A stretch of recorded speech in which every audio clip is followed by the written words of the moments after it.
Kang Diki, seperti biasa kita akan diskusi-diskusi, kita akan sama-sama membuka pikiran dan hati Iya, kita tentunya, dan malam hari ini topik kita adalah sang saksi, berbicara tentang iya, apapun itu iya, harus disaksikan dan dialami, bukan cenah pokoknya katanya betul. gitulah kira-kira. Iya, Nah, iya, betul. kira-kira Kang Diki, berbicara tentang sang saksi ini, apa nih yang perlu kita saksikan secara esensi dalam kehidupan sebetulnya Kang Diki? Mangga Kang Diki. Iya, iya. Sampurasun, sampurasun. Salam selaras seluruh semesta. Assalamualaikum warahmatullahi wabarakatuh.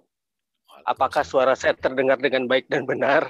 Baik dan benar Kang, toh saya. Ya, iya. Tadi terputus-putus karena memang di sini koneksinya sepertinya banyak sekali gangguan dan tidak stabil. Mohon, Tidak mohon. Tapi stabil di toh sini. saya enak Kang Diki, toh saya. Iya, iya. Cuma kalau misalnya nanti tiba-tiba terputus, harap maklum ya.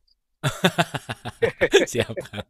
Mudah-mudahan ente Kang. Padahal, iya, padahal kuota penuh loh ini. Oh, ya takut disangka nggak ada sinyal, nggak ada pulsa Iya, gitu ya. iya, takut disangka gak ada pulsa, padahal bukan. Di sini memang sinyalnya nggak begitu bagus. Tapi di sini 4G-nya full, 4G tapi Full. full. Mangga, Iya, mangga. iya. Siap. Nah, ini salah satu contoh tentang ini ya. Kalau di sini sinyalnya 4G full bar, tapi kurang begitu bagus dan putus nyambung. Mungkin ini berita dari saya pada Hmm. semua yang mendengar dan menonton. Tapi kan Anda belum menyaksikan sendiri ya kebenarannya seperti apa. Oke, Nah, oke. inilah salah satu contoh dari kebersaksian. Bagaimana sebetulnya berita-berita yang dibuat oleh media, berita-berita yang dibuat oleh sejarah, berita-berita yang dibuat oleh sistem, apakah benar seperti itu? Hmm. Ya contoh lah, satu contoh. Ketika kita berbicara tentang sejarah, apakah benar sejarah yang kita terima, pelajaran sejarah yang kita terima itu sesuai dengan faktanya seperti itu? Hmm. Nah, ini butuh penelusuran, ini butuh bukti-bukti, dan butuh yang namanya kebersaksian kita pada sejarah itu. Nah, makanya kenapa saya selalu menelusuri peradaban kan ya. Hmm. Saya menelusuri peradaban, saya membongkar peradaban, saya membuka dan menggali lagi peradaban. Ini sebetulnya bukan apa-apa agar kita tahu persis apakah benar seperti yang diceritakan oleh orang-orang itu seperti itu. Hmm. Kenapa sih kita itu tidak bisa menyaksikannya sendiri? Kenapa sih kita tidak bisa menggali sendiri? Kenapa sih kita tidak bisa membongkar sendiri berita yang sebenar-benarnya lalu kita bisa berikan kepada orang-orang pada masa kini agar mereka itu belajar dari masa lalu dengan baik dan benar begitu loh. Oke, oke, Nah, oke. kemudian satu lagi, ketika kita melihat sesuatu, sebuah berita. Nah, sekarang kan berita banyak yang hoax. Hmm. Ya, kata ini hoax, katanya hoax gitu kan, hoax. Nah, apakah benar berita-berita yang kita baca sekarang itu sesuai dengan kenyataan? Makanya ketika demo-demo, biasanya saya suka ikut langsung ngeliat begitu loh. Apakah Hmm. seperti ini, apakah seperti itu. Nah, ternyata memang banyak sekali berita-berita yang tidak sesuai dengan apa yang terjadi di lapangan. Banyak sekali yang seperti itu. Makanya tugas kita adalah memberikan informasi yang sebenar-benarnya tentang segala sesuatu. Nah, kemudian kita punya anatomi di tubuh. Hmm. Di dalam diri kita itu ada anatomi. Ada jantung yang berdetak, ada usus yang berdetak. Yang kita saksikan itu kan di pelajaran biologi ya. Hmm. Kita tahu jantung seperti ini, tahu usus seperti ini, tahu lambung seperti itu, liver seperti itu, dan sebagainya. Tahunya dari mana? Semuanya kita ketahui dari pelajaran biologi. Nah, kita Betul. itu jarang sekali melihat langsung ke dalam diri kita, berkomunikasi dengan tubuh kita. Sehingga Hmm. kita akan mampu mempersaksikan sendiri bagaimana tubuh ini bekerja, bergerak, bagaimana tubuh ini benar-benar dia bisa berfungsi dengan baik, bagaimana sistem di tubuh ini, bagaimana si tubuh ini apakah bisa kita sedikit rubah, atau memang ini sudah standarnya seperti ini, apakah bisa dihack begitu loh, Oke, apakah bisa ditweak gitu ya Kang, di-upgrade gitu ya. dinaikin gitu ya. Iya, di-upgrade. Hmm. Hmm. Nah, seperti itu. Kenapa sih kita begini-begini saja begitu? Kenapa sih alasan apa yang membuat kita begini-begini saja? Alasan apa yang membuat kita menjadi orang-orang yang eh, selalu mendengar segala sesuatu itu hanya menerima begitu saja dari orang-orang ya. Ini orang yang bisa dipercaya katanya. Hmm. Hmm. Biasanya di kita itu terbiasa melihat siapa dulu yang berbicara begitu ya. Siapa dulu yang bicara, betul Kang? Bukan Iya, apanya, iya, tapi siapa yang ngomong iya. gitu. Iya, begitu. Nah, ini yang dibentuk. Ini dibentuk. Oke, oke. Ya, Punten Kang, ini ini dibentuk. kalimat ini Ya, dibentuk itu berarti ini sebuah suatu rekayasa atau suatu yang sudah disistemkan emang harus begitu gitu maksudnya Kang? diajarkan. Ya, diajarkan Diajarkan. seperti itu.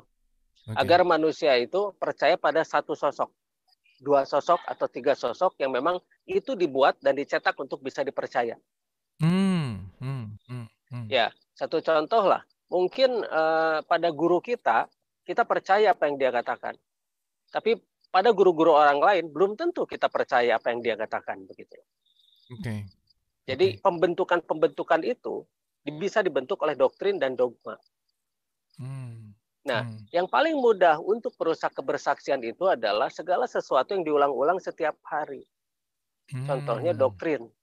hmm. Nah, doktrin-doktrin itu bisa diulang-ulang terus. Kebohongan yang diulang-ulang setiap hari itu bisa kita bisa merubah otak kita seolah-olah itu menjadi kebenaran gitu loh. Oke, oke, oke. Ulang-ulang saja kebohongan itu tiap hari terus diulang-ulang, ulang-ulang, ulang-ulang, ulang-ulang. Dan kalau misalnya tidak percaya dihukum, Hmm, tidak hmm, percaya lagi dihukum, tidak hmm, percaya lagi hmm. dihukum. Nah, kebersaksian seperti ini beratnya. Setiap orang yang mencoba bersaksi, menelusuri, itu pasti banyak tantangan dari orang-orang yang status quo-nya tidak mau terganggu. Status quo-nya tidak mau terganggu. Oke, Ya, oke. keberadaan dirinya yang tidak mau terganggu. Karena mereka Hmm, takut pengikutnya lari. Begitu kan ya. hmm, hmm, hmm, Ya satu contoh lah, ketika kita percaya suatu cerita. Cerita tentang sebuah sejarah. hmm. Contoh bahwa masa lalu itu katanya primitif. Begitu ya. Iya, betul Kang, Iya, betul. masa Itu lalu primitif. diulang-ulang tuh. Iya, diulang-ulang masa lalu primitif, masa lalu primitif.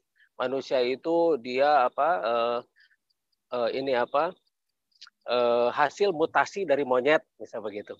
Hmm, Hasil hmm. evolusi dari monyet. Sebentar, iya ada yang beletuk di luhur. No, ya. Nah, monyet panginten Kang.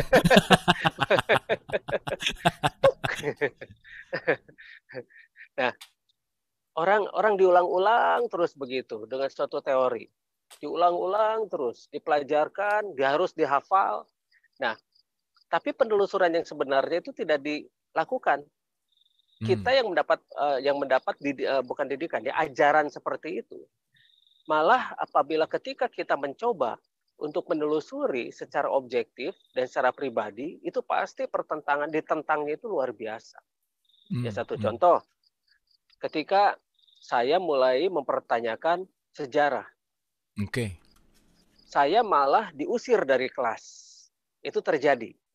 Oke, punten Kang, saya Ya, mumpung straight to the point itu Akang umur berapa tuh mempermasalahkan masalah apa sejarah itu di kelas berapa waktu gitu? kelas 1 SMA. Satu SMA, oke. Satu SMA. Jadi ada guru sejarahnya yang ini apa? Yang inilah yang tidak suka gitu. Hmm, hmm, Dan ketika saya umur 12 antara 14 tahun sampai 15 tahun pun saya selalu bermasalah dengan pentutor sekolah saya waktu SMP juga begitu. hmm, hmm.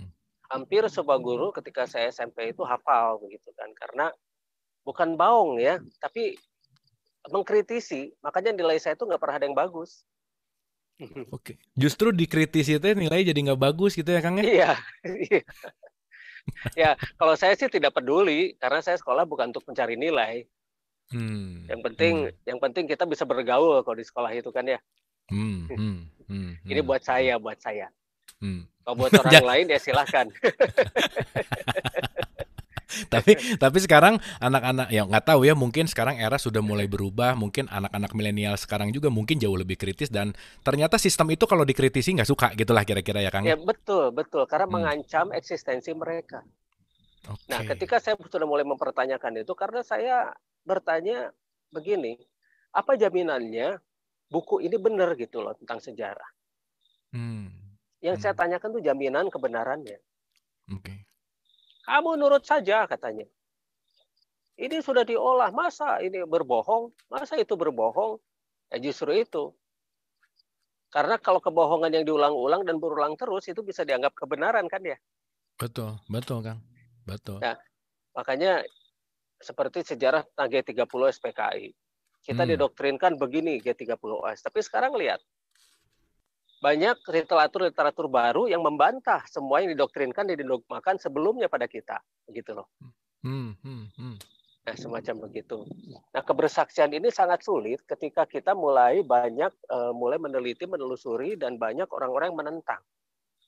Terutama kebersaksian tentang peradaban yang seperti tadi diceritakan bahwa masa lalu itu katanya primitif. Ketika saya telusuri, ternyata masa lalu itu tidak primitif. Masa lalu itu ternyata super duper modern. Ternyata. Masa lalu itu luar biasa. Masa lalu itu sudah mengenal yang namanya antigravitasi. Masa lalu itu ternyata sudah mengenal yang namanya rekayasa genetik dan sebagainya. Masa lalu itu berdasarkan dari hasil penemuan-penemuan dari artefak-artefak yang saya gali secara tidak resmi ya, karena saya membiayai diri sendiri. Penelitian saya, penelusuran saya itu dibiayai oleh dirinya sendiri. Jadi tidak menggunakan biaya-biaya dari yang lain, tidak ada sponsor dan sebagainya. Ya ini karena saya punya tanggung jawab untuk memberikan berita yang sebenarnya kepada masyarakat, begitu loh, bahwa masa lalu itu bukan masa primitif sebetulnya. Nah, tinggal bagaimana kita menelusuri yang sebenarnya. Kemudian kebersaksian bahwa manusia itu berasal dari monyet katanya. Benar nggak manusia berasal dari monyet? Berdasarkan teori evolusi, suatu makhluk berevolusi, makhluk awalnya itu hilang dong. Contohnya ikan paus. Ikan paus itu kan tadinya dari darat. Nah, si makhluk awal ikan paus itu apa sih? Dia mamalia. Nah, semacam begitu. Makhluk awalnya itu hilang, tapi kan sekarang monyet masih banyak nih, kera itu masih banyak. Ya berarti itu dari secara alami, secara semesta dan secara teori pun itu sudah terbantahkan bahwa manusia itu berasal dari monyet. Nah, semacam begitulah. Kecuali kalau mereka dengan bangganya mengakui bahwa aku leluhurnya adalah monyet, ya silahkan. Mangga itu mah gitu ya. Itu mah pilihan-pilihan aja gitu ya. Iya, silahkan. Oke, kan gini Kang, Akang tadi menarik banget gitu. Yang pengen kita semua belajar adalah kok bisa Kang Diki itu bersaksi sehingga Kang Diki bisa menemukan kebenaran otentik tuh itu gimana Kang? Prosesnya gimana? Dari usia berapakah? Apa yang mengawali Kang Diki tiba-tiba? Kan nggak mungkin ya tiba-tiba langsung pengen meneliti, pengen itu kan itu pasti ada progresnya gitu. Nah, boleh sedikit diceritain Kang prosesnya gimana tuh? Iya, masalahnya ini bawaan orok, jadi makanya ini tertiba juga. Tiba-tiba. jadi udah bawaan orok, itu diperkuat bawaan oroknya ya. Oke, BO. Itu BO, tulisannya itu BO gitu, bawaan orok. Nah, begini. Nah, tapi semua itu memang saya sejak kecil pun dianggap aneh kan, freak. Kalau misalnya orang-orang bilang itu freakazoid katanya, ya terserahlah. Yang jelas semuanya itu dari kefrikan ini, keperbedaan ini saya akan melusuri terus. Karena satu, kesaksian itu sangat penting, amat sangat penting. Nah, satu yang paling penting adalah manusia itu banyak sekali yang berikrar untuk bersaksi, padahal dia sendiri bohong, tidak pernah bersaksi. Oke Kang. Ikrar ya Kang ya, diikrarkan lagi. Iya, diikrarkan. Nah, makanya tahapan-tahapan untuk menuju ke sana. Itu harus ada tahapan-tahapan yang jelas. Pertama, kita harus bersaksi dulu pada ciptaannya dan buatannya, pada semestanya. Proses untuk bersaksi dan mengaku bersaksi pada sang Maha Pembuat itu bukan proses sembarangan loh. Itu proses ma'rifat. Sekarang kita dibalik sekarang ma'rifat, hakikat dan syariat. Nah, jadi dibalik, jadi syariat dulu, hakikat terus ma'rifat. Padahal ketika kita membuat sesuatu, misalnya seorang penemu, misalnya si Otto yang membuat mobil gitu kan ya, si penemu mobil misalnya begitu, atau Wright bersaudara yang katanya menemukan pesawat terbang katanya gitu ya, ini katanya. Si Otto juga katanya gitu ya, tapi ada cerita di balik itu, nanti kita ceritakan deh. Nah, yang dia harus pahami adalah bagaimana prinsip kerja dari mobil itu sendiri kan. Prinsip kerja bagaimana, kemudian bagaimana si mobil itu harus bisa bekerja dengan baik, itu harus berbentuk bagaimana dan sebagainya, itu ma'rifatnya, inti dari semuanya. Lalu kemudian dibuatlah hakikatnya, konsep dan sebagainya. Karena kita sudah paham di ma'rifat, kita masuk ke hakikat. dibuatlah konsep, gambar dan sebagainya. Lalu dibuatlah syariatnya mobilnya gitu loh. Hmm. Nah, sekarang dibalik ya. Hmm. Jadi kita belajar dari itu dulu akhirnya. Tapi memang mungkin zaman dulu para utusan itu bisa membawa secara cepat untuk ke sana. Okay. Tapi sekarang itu sulit begitu loh. Makanya mungkin untuk menuju sampai ke sana kita belajar dari segala sesuatu yang terlihat dulu. Okay. Dan ingat ya, salah satu sifat Sang Maha mengetahui, Sang Maha menjadikan itu salah satu sifatnya adalah wujud. Oh, wujud. Iya, betul. Wujud. Wujud, kidam, bakom, muhafatul Ya. hadisi, kamu binafsihi, dan sebagainya lah ya. Iya. Nah, salah satu sifatnya wujud. Berarti, nah, kalau salah satu sifatnya wujud, bisakah kita bersaksi? Ya. Bisa. Ya. Hanya tahapannya seperti apa dulu. Nah, makanya kalau misalnya kita bahas di sini terlalu berat sepertinya. Mungkin banyak yang belum siap juga. Karena ini karena bukan apa-apa, ini harus secara praktek. Oke. Ini harus secara praktek. Kalau sekarang di sini cuma ngobrol doang mas susah dan sulit tuh jadi sulah. Saking susah dan sulitnya jadi sulah. Oke. Tapi kita mungkin bisa ngebahas tentang poinnya gini, Kang. Ini menarik sekali dan ini terjadi gitu ya. Justru di awal itu adalah orang seharusnya mengenal dengan konsep makrifat itu baru ke syariat, gitulah kira-kira ya, Kang ya, gitu. Nah, sekarang betul tadi kata Kang Diki, orang mengawali dari syariat tapi ente makrifat gitu tak Kang kira-kira Kang, gitu bahasa sederhananya gitu. Tidak. Nah, sehingga ikrar-ikrar itu hanya menjadi janji-janji, ucapan-ucapan yang tidak dinyatakan dalam perwujudan gitu kira-kira. Nah, pertanyaannya Kang, setiap manusia kan punya kebiasaan, punya kemampuan beda-beda nih. Nah, kira-kira tips and tricks atau bagaimana cara seseorang untuk bisa masuk ke dalam tahapan makrifat menurut Kang Diki itu gimana kira-kira Kang? Nah, begini, yang paling mudah itu adalah balik lagi pada diri kita sendiri. Karena untuk mewakili seluruh semesta ada di dalam diri kita. Oke. Ya, kan Sang Maha menjadikan itu lebih dekat dari nadi katanya ya. Betul. Nah, baliklah pada diri kita sendiri. Perhatikan apa yang terjadi pada diri kita sendiri. Diri kita itu adalah semesta yang luar biasa. Diri kita ini semuanya lengkap. Diri kita ini semuanya ada. Sebagai percontohan miniatur dari semesta itu sendiri. Tapi kita itu sibuk move on daripada move in, begitu loh. Iya kemarin. Betul Kang, sibuk move on daripada move in, betul. Iya. Nah, makanya kita lihat dulu pada diri kita sendiri, bagaimana sih yang ada di dalam diri kita? Apa yang menggerakkan semuanya? Energi kan ya. Tuh, energi. Yang menggerakkan energi. Dalam tubuh kita itu ada ruh atau energi. Nah, dalam tubuh kita juga ada aplikasi yaitu jiwa. Dalam tubuh kita juga ada mesin yaitu tubuh ini. Nah, bagaimana ketiga kesatuan itu berpadu lalu mereka bekerja sama dengan baik. Nah, tugas kita adalah memperhatikan itu semua, lalu dari sana tugas kita pula untuk memahami itu semua. Dan yang paling mudah adalah dengan berkomunikasi dengan tubuh kita. Nah, itu yang tidak dilatihkan sejak kecil. Kenapa tidak dilatihkan? Karena ilmu itu dihilangkan sengaja. Ilmu itu dihilangkan sengaja ya, Kang? Iya. Oke. Basicnya gimana tuh, Kang? Gimana basicnya dihilangkan tuh gimana basicnya, Kang? Jadi begini, ketika kita berikrar seperti tadi ya, bahwa aku bersaksi. Nah, pelajaran aku bersaksinya itu dihilangkan dengan cara dibalikan. Jadi bukan kebersaksian dulu yang mulai kita bahas, tapi bagaimana apa yang kita lihat, apa yang kita dengar secara physically dan dengan mudah begitu loh. Nah, jadi begini, kalau misalnya benar itu yang kebersaksian itu yang sudah mulai digaungkan dan diajarkan, berarti kita punya ada sistematik yang diajarkan dari kebersaksian itu dong sejak kecil. Betul. Tapi ini kan nggak ada ya. Betul, Kang. Betul. Nggak ada. Betul. Nah, makanya ini harusnya ada. Karena yang pertama kali seseorang itu adalah ikrarnya kan. Ya, ikrarnya. Aku bersaksi, itu ikrarnya. Nah, kenapa bisa bersaksi? Bagaimana prosesnya sampai bisa kebersaksian itu terjadi? Dan sejak kapan dia bersaksi begitu loh? Nah, makanya kenapa yang mengetahui itu semua hanya Rob. Hanya sang energi itu sendiri. Makanya ada ini, kita tidak pernah bisa menilai seseorang itu sesat atau tidak itu hanya Rob yang tahu. Hmm, hmm, hmm. Hanya Rob yang tahu.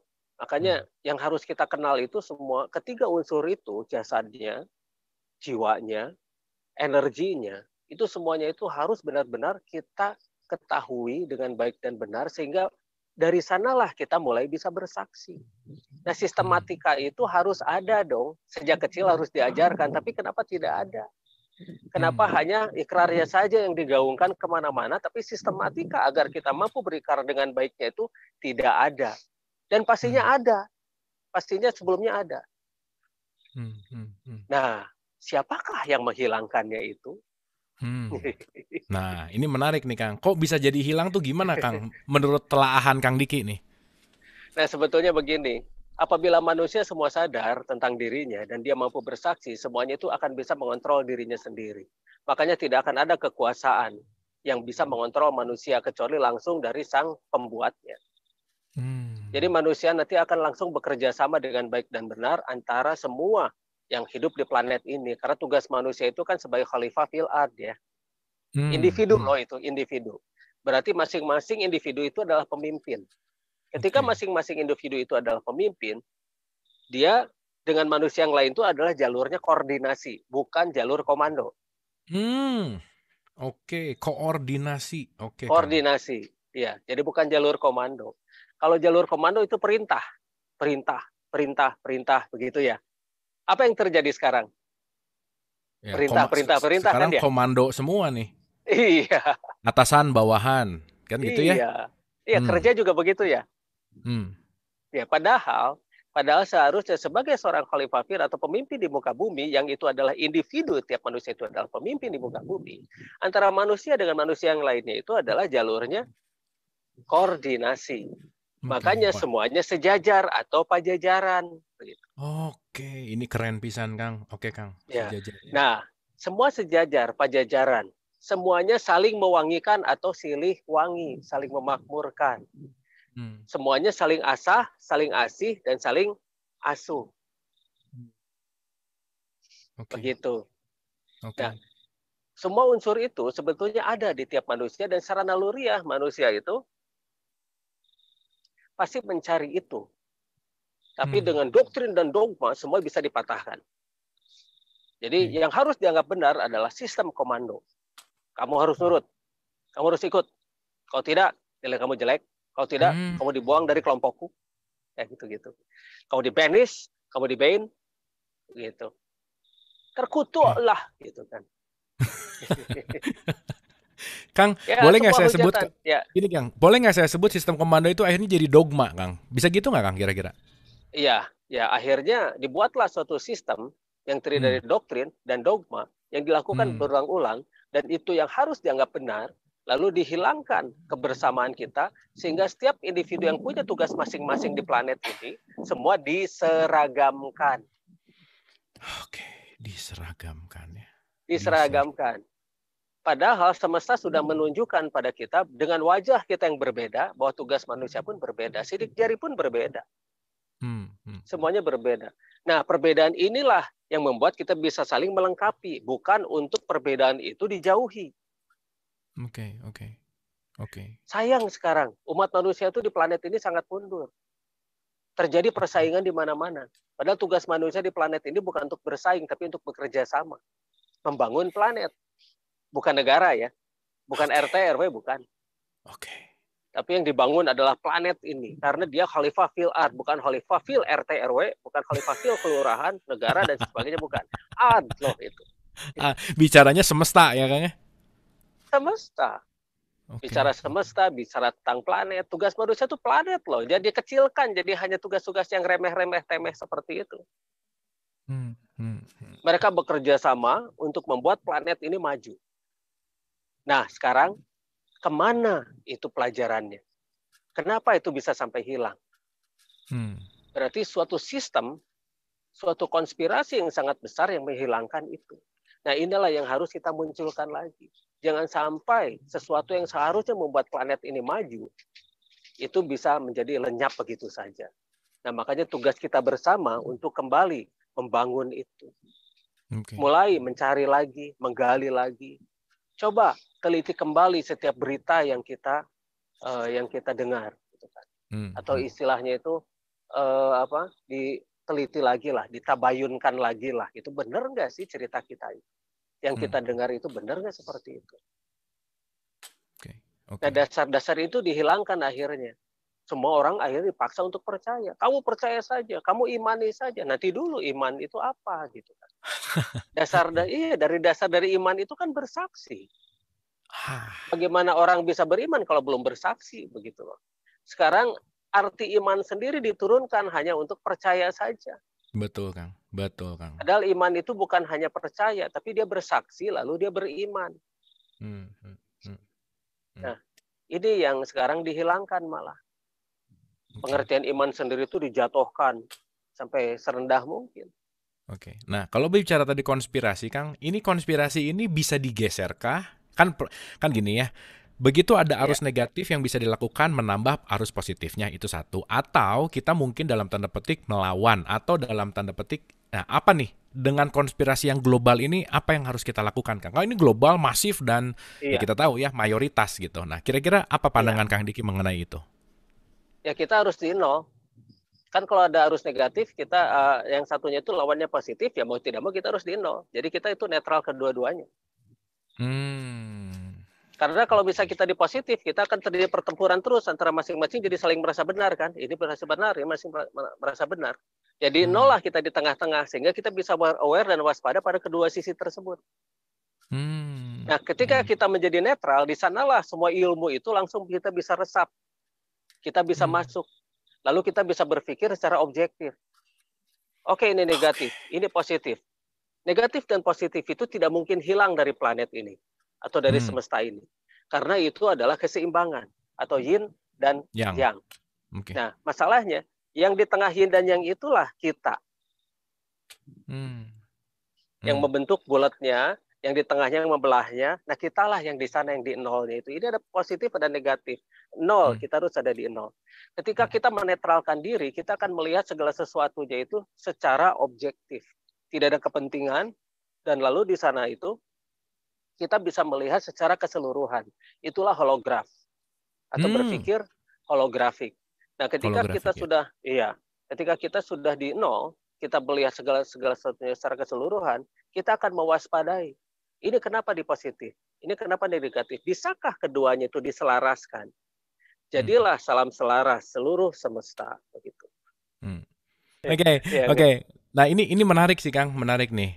Punten pisan Kang ya, ini saya bicara dari apa ya, dari pengalaman dan seterusnya. Tidak banyak orang yang berbicara seperti Kang Diki, tidak banyak orang yang memiliki pandangan seperti Kang Diki. Berarti kan terbukti bahwa hanya golongan yang sedikit yang bisa mendapatkan tanda gitulah kira-kira, Kang. Nah, pertanyaan yang lebih mendalam adalah Kang Diki ada rasa di dalam dirinya nggak bahwa Kang Diki ini di sini berperan untuk membuat keseimbangan gitu loh, Kang, untuk mengenolkan gitu dalam tanda petik ada sesuatu yang di dalam Kang Diki ini yang memang sekarang bervisi misi atas titahnya gitu untuk membuat balancing gitu. Gimana menurut Kang Diki?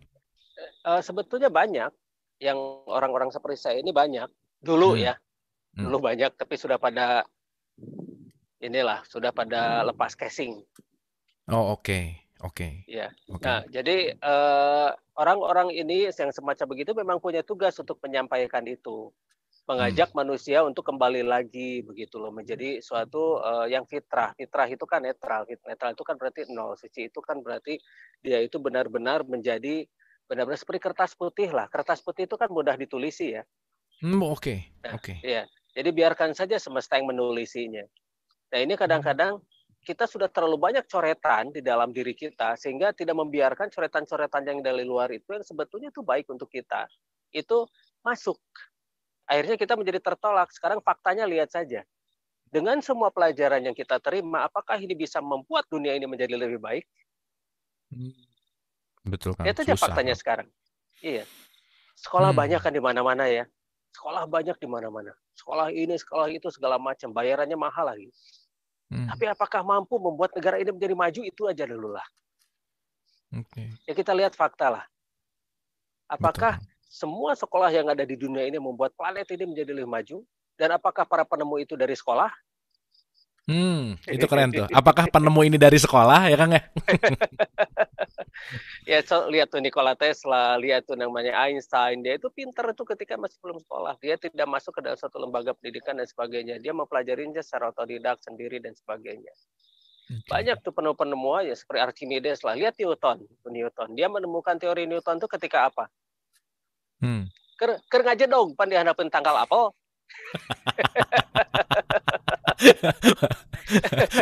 Bukan lagi di kelas ya Kang ya? Bukan lagi diem di Enggak, kelas, lagi belajar merhatiin enggak. guru, bukan ya?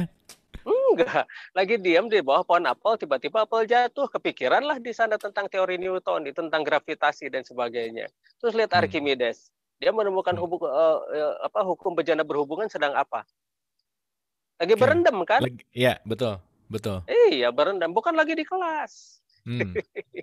Jadi Hmm. kebijaksanaan semacam begini itu hanya bisa muncul ketika orang itu sedang nol, sedang netral. Oke, Ya, oke lihat Kang. tuh ketika Newton dia sedang hulang-hulang merennya di bawah pohon apel, hulang-hulang pelangap, pelongo gitu kan. Tiba-tiba pluk hiji, pluk dua, pluk tilu raranggeyan gitu tah. Hmm. Hmm. Nah, dari sana baru kepikiran, kenapa apel bisa jatuh ya? Padahal setiap dia waktu umur berapa dia kan, tapi sebelumnya dia kepikiran apa-apa kan. Hmm. Hmm. Nah, malah kenapa ketika di bawah pohon apel itu, ketika dia netral, ketika dia nol, baru kepikiran tentang yang namanya hukum gravitasi. Hmm. Nah, terus Hmm. Archimedes, memang baru sekali itu dia berendam? Enggak juga kan, tiap hari mungkin dia berendam. Betul, Tapi betul. kenapa ketika dia dalam keadaan kondisi psikologi seperti apakah ketika dia menemukan yang namanya teori bejana berhubungan Hmm. atau Hmm. hukum bejana berhubungan? Hmm. Pasti dia Hmm. menemukannya itu dalam keadaan tidak ada beban, ketika dalam keadaan nol.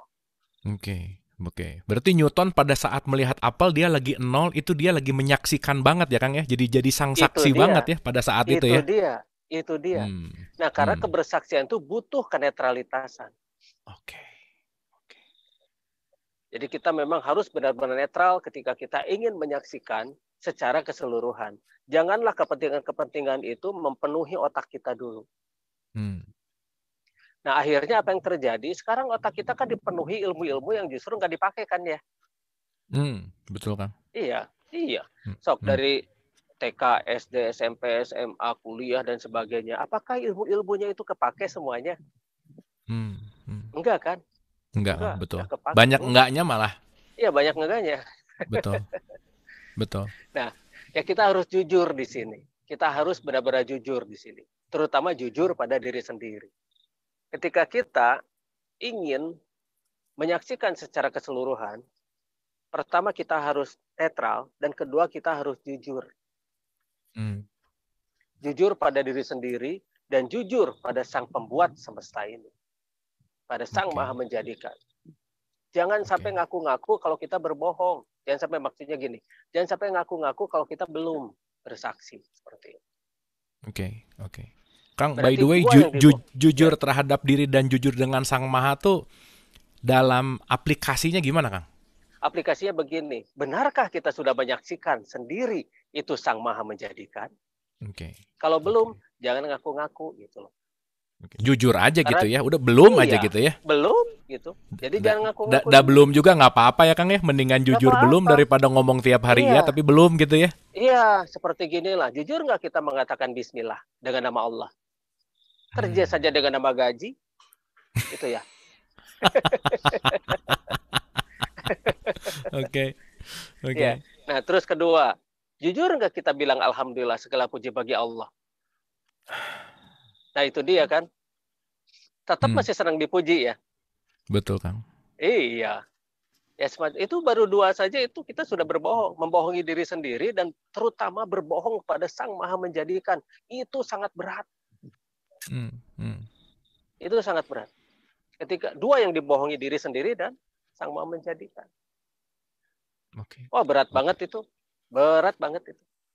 Tapi karena Melepaskan terbiasa ya. sehari-hari, iya, karena terbiasa sehari-hari, jadi itu dianggap biasa saja. Dan Hmm. inilah keberhasilan dari doktrin dan dogma itu. Oke. Sehingga akhirnya kita menjadi sangat pandai di dalam membohongi diri sendiri. Ketika kita sangat pandai di dalam membohongi diri sendiri, maka terjadilah hal-hal yang akan membela diri kita itu secara maksimal.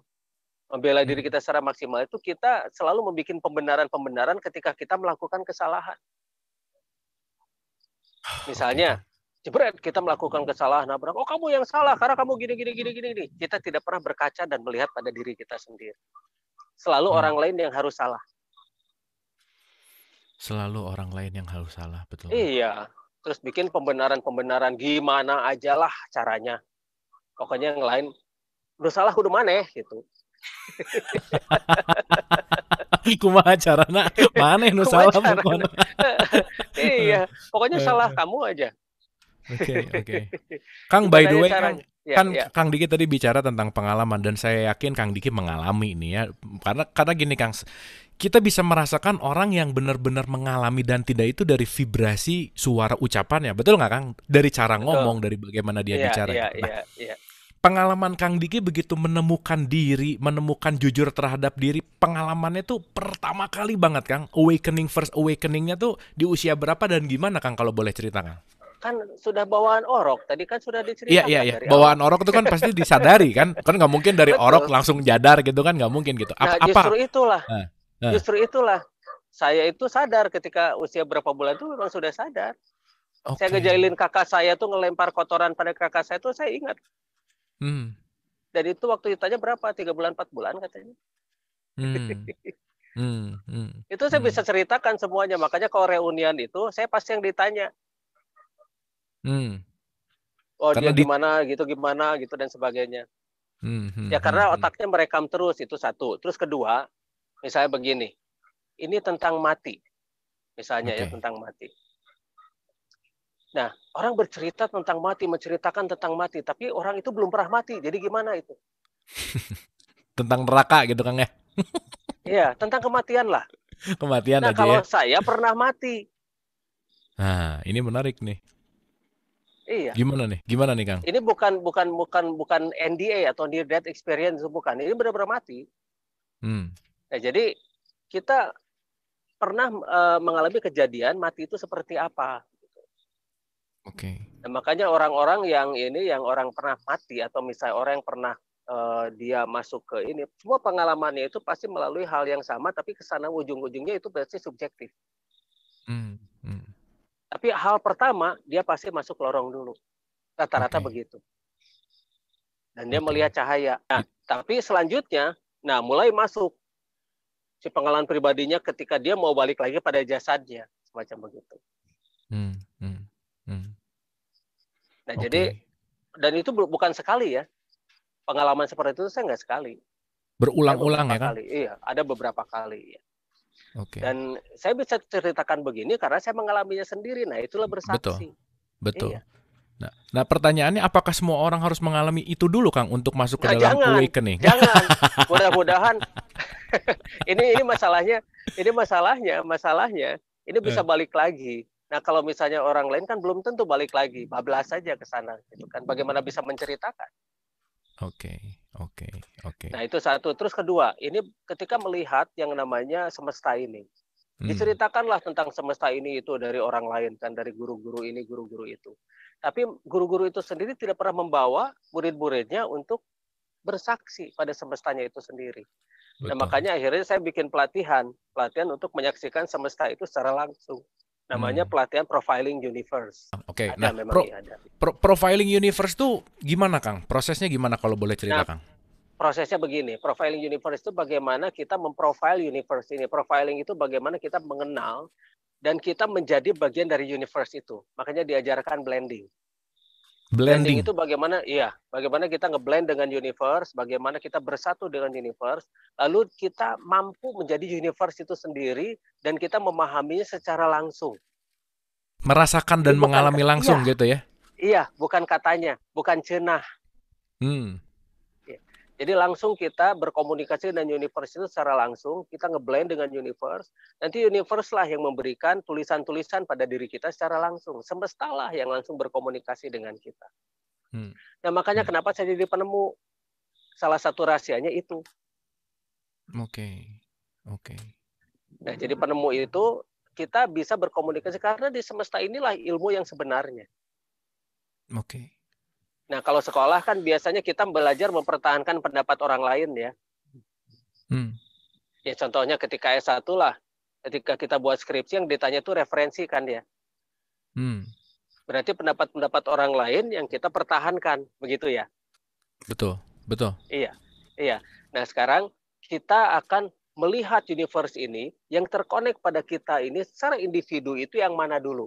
Nah makanya tiap Hmm. individu nanti akan berbeda. Dia nanti akan dimunculkan kelebihan-kelebihan dan pengetahuan-pengetahuannya secara individu pula. Nah di sanalah waktunya kita beraksi, bersaksi, lalu bekerja sama. Aksi saksi bekerja sama ya. Oke, Iya. Kang. Nah karena ketika kita bersaksi jangan sampai kita tidak beraksi gitu loh. Betul. Bersaksi terus nggak ada aksinya juga nggak Iya, ada manfaat. iya. Di gunung terus gitu ya Kang ya. Iya. Kan doa itu kan dinamis, optimis, aksi. Dinamis optimis aksi betul Kang. Ya Hmm. doa itu. Jadi bukan diam nyuruh-nyuruh Tuhan gitu loh.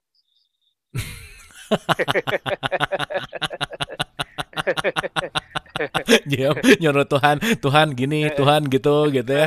Iya, Ngerasa lagi iya. berdoa lagi gitu ya. Oh, bener Kang. Wah, sadis nih. Bener Kang. Bener bener.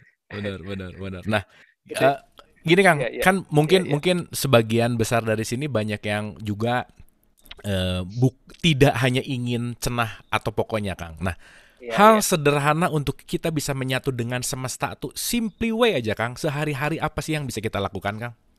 Yang sehari-hari bagaimana ketika kita menyerap oksigen, ketika kita Oksigen. menarik nafas, kita itu jarang merasakan bagaimana nafas itu bekerja di dalam tubuh kita loh. Hmm. Setelah nafas terganggu baru kita riweuhnya. Hmm. Hmm. Malah beli tabung oksigen, masukkan set ke sini. Okay. Nah, ketika begini, Sang Maha Menjadikan pasti mengeluarkan aturan yang berupa keniscayaan. Hmm. Nah, keniscayaan-keniscayaan seperti inilah yang harus kita saksikan setiap hari, kalau Hmm. bisa. Ya, Hmm. satu contoh lah. Aturan dari semesta, aturan dari Sang Maha Menjadikan adalah membuat keniscayaan-keniscayaan yang tidak akan bisa dibantah. Satu contoh, manusia itu hidup dari oksigen. Salah Oke. satu yang membuat manusia itu hidup dari oksigen. Apakah ada perdebatan di sini? Nggak mungkin Kang. Tidak ada kan ya? Nah, Betul. itulah keniscayaan. Kemudian Hmm. kedua, manusia butuh makan dan minum. Apakah ada perdebatan di sini? Hmm. Oke. Oke. Tidak ada, itulah keniscayaan. Siang itu terang. Oke. Apakah itu ada perdebatan di sini? Hmm. Mendung juga tetap terang kok. Betul. Betul. Kecuali kalau mataharinya tertutup oleh UFO yang sangat besar, itu beda cerita. Atau UFO-nya tiba-tiba klip bikinan ya di Kang Diki Pareman. lagi ya. UFO-nya made in Kang Diki gitu. Nah, yang jelas begini, kesaksian-kesaksian semacam begitu yang tidak bisa kita perdebatan, yang berupa keniscayaan, itulah dulu yang kita pelajari, kita lihat. Hmm. Karena pelajaran kebersaksian yang sebenarnya itu tidak diajarkan sejak kecil. Jadi Oke kita Kang. sekarang belajar tahunnya juga gitu dari setelah kita ngobrol seperti ini ya. Betul. Betul. Iya, ya. Betul. Karena sejak kecil kan hilang itu. Pelajaran Hmm. itu kan hilang sejak kecil. Hmm. Hmm. Nah, Hmm. makanya yang pertama yang paling mudah adalah kita menyaksikan keniscayaan. Oke. Kebersaksian kita pada keniscayaan. Oke. Siang itu terang, malam itu gelap, subuh itu remeng-remeng. Hmm. Dan salah satu keniscayaannya sekarang di sini gerimis. Hmm. Saya ini di luar loh. Ini gerimis nih. Ini Jadi harus gerimis di masuk sini. nih. Tapi gerimis ini tiba-tiba ini menerang lagi nih lampu. Oke. Ini ini Oke. ini ini lampunya lampu buatan kita ya. Jadi lampu ini free energy. Oke. Yang Ya. kemarin Akang tunjukin itu ya? Beda lagi. Ini lebih bagus lagi. Oke. Oke. Ya. Oke. Nah, Nah, bicara tentang oksigen tadi, Kang, itu ya. berarti ada urusannya sama bagaimana kita menikmati nafas? Nah, nafas itu mau dinikmati atau tidak dinikmati, kita tetap butuh. Oke. Ya. Nafas itu dinikmati atau tidak dinikmati, tetap kita itu butuh bernafas. Karena kalau misalnya tidak bernafas, kita tidak hidup. Hmm. Nah, masalahnya apakah kita suka memperhatikan nafas kita, keluar masuknya dan sebagainya? Hmm, Saksikan dong nafas kita. oke. Saksikan bagaimana kita itu menyerap oksigen, lalu kemana oksigen itu mengalir di tubuh kita, lalu Hmm. kemudian kemanakah nanti alirannya itu difulkan. Oke, Ya, oke, ya, Kang. Mungkin, mungkin karena kita bicara tentang bersaksi, Kang, bisa nggak Kang ya, Diki atau berkenankah Kang Diki untuk membimbing kita untuk bisa menikmati nafas, menikmati oksigen gitu sesaat aja sebentar gitu, biasa gitu kan? ya, bisa tuh. Nah, caranya Oke, begini. siap, siap. Nah, caranya begini. Biasanya kan kita sehari-hari kan bernafas itu kan tidak pernah diperhatikan ya. Tidak pernah memperhatikan prosesnya. Nah, sekarang coba kita sekarang ketika bernafas itu, ketika menarik nafas, ada 3 tahap. Satu, ketika dada kita dikembungkan. Hmm. Penuhi dada kita dengan udara. Penuhi saja dengan udara. Lalu tahan dulu sebentar. Nah, ketika tahan itu rasakan. Bagaimana sih aliran udara itu di dalam tubuh kita. Lalu buang perlahan-lahan. Bisa dari hidung atau bisa dari mulut. Tapi memang enaknya itu dari mulut. Itu dari nafas. Kemudian setelah itu, setelah kita sudah mulai memperhatikan terus yang di dada ini, tarik, tahan, buang, saksikan bagaimana sih oksigen tersebut mulai berkumpul di sini. Rasakan keberkumpulan mereka. Rasakan bagaimana mereka itu mulai meresap ke dalam tubuh kita. Itu tidak pernah kita rasakan sebelumnya kan, dan tidak Betul, pernah Kang. diperhatikan. Nah, coba sekarang perhatikan. Oke. Enak begitu, tarik, tahan, buang perlahan-lahan. Kemudian setelah itu dada dan perutnya mulai dikembungkan. Setelah kita ini bermain-main dengan dada ini, nah sekarang coba dua-duanya dada dan perutnya dikembungkan. Jadi waktu tarik nafas itu dada dan perutnya dikembungkan. Penuhi dada dan perutnya itu dengan udara dan rasakan bagaimana perbedaannya ketika ditahan. Rasakan perbedaannya ketika ditahan, lalu buang perlahan-lahan juga dari mulut. Buangnya jangan ditiup ya, tapi agak ditahan. Mulutnya dibuka tapi agak ditahan. Ada bunyi. Nah, lalu terakhir, coba nafas perut. Nafas perut itu waktu narik nafas, perutnya itu dikembungkan. Waktu buang nafas, perutnya dikempeskan. Tarik nafas, perutnya dikembungkan. Buang nafas, perutnya dikempeskan. Jadi jangan ada penahanan nafas di sana. Tarik kembung, buang kempes, tarik kembung, buang kempes. Terus perhatikan kemana oksigen ini bergerak. Nah, kita itu jarang sekali memperhatikan bagaimana aliran-aliran oksigen itu bergerak di dalam tubuh kita. Bahkan dianggap sulit, males, mending nonton drakor gitu kan. Kebanyakan begitu. Nah, kita selalu ingin segala sesuatu itu serba mudah, instan, dan langsung jadi begitu loh. Nah, justru pelajaran-pelajaran itu ketika kita belajar sesuatu yang mulai agak sulit begitu. Ini bukan mempersulit, tapi kita belajar sesuatu agar kita bisa dan mampu mempelajari secara mendalam dari apa yang kita lakukan sehari-hari. Oke. Semacam Kang, ini begitu. barusan aja sebentar aja saya rasanya ringan gitu Kang tubuhnya. Gimana tuh Kang prosesnya? Kenapa Iya. tuh saya bisa ngerasa ini nih Kang? Nah, kalau misalnya kita perhatikan oksigen yang kita serap itu sebetulnya dia mengakselerasi sel di tubuh kita. Dia bersatu dengan sel-sel yang ada di tubuh kita, terutama di sel mitokondria. Ketika sel mitokondria kita itu mulai berakselerasi sehingga menghasilkan energi melalui adenosine trifosfat, lalu jadi energi. Nah, dari sana energi kita akan meningkat. Ketika energi kita meningkat, nah wajar kalau misalnya tubuh kita itu menjadi lebih ringan, itu wajar karena tenaga kita menjadi lebih besar dan kita mampu melawan gravitasi lebih baik lagi. Itu wajar lah. Itu Oke, wajar. oke, Wajar. oke. Makanya dulu orang-orang itu punya ilmu meringankan tubuh ya.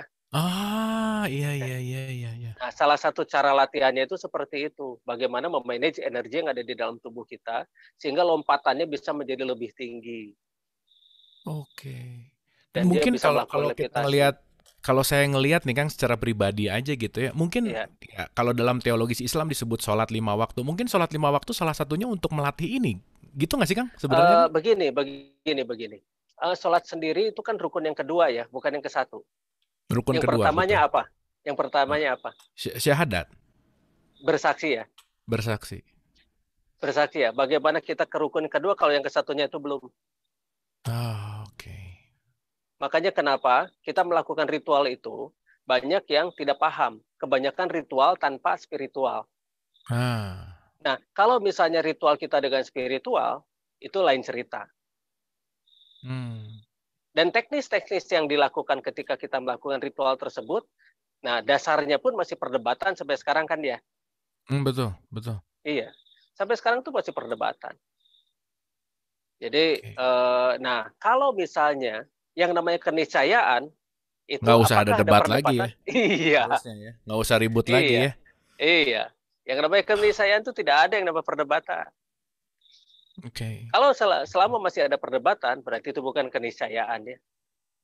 Oke. Nah, gimana nih Kang cara merubah spiritualitas, punten, cara ngerubah ritualitas kita menuju spiritual nih kan, punten nih ya, kita lihat ada orang misalkan Iya, rajin berritual, tetapi untuk gimana mentransformasi lah Kang, untuk dia meningkatkan lah kan, kan sejatinya maaf nih, sholat kan bukan hanya iya, iya, olahraga gitu ya, tetapi bagaimana iya, mengolah yang lebih dalam. Nah, menurut Kang Diki iya, gimana Kang? iya.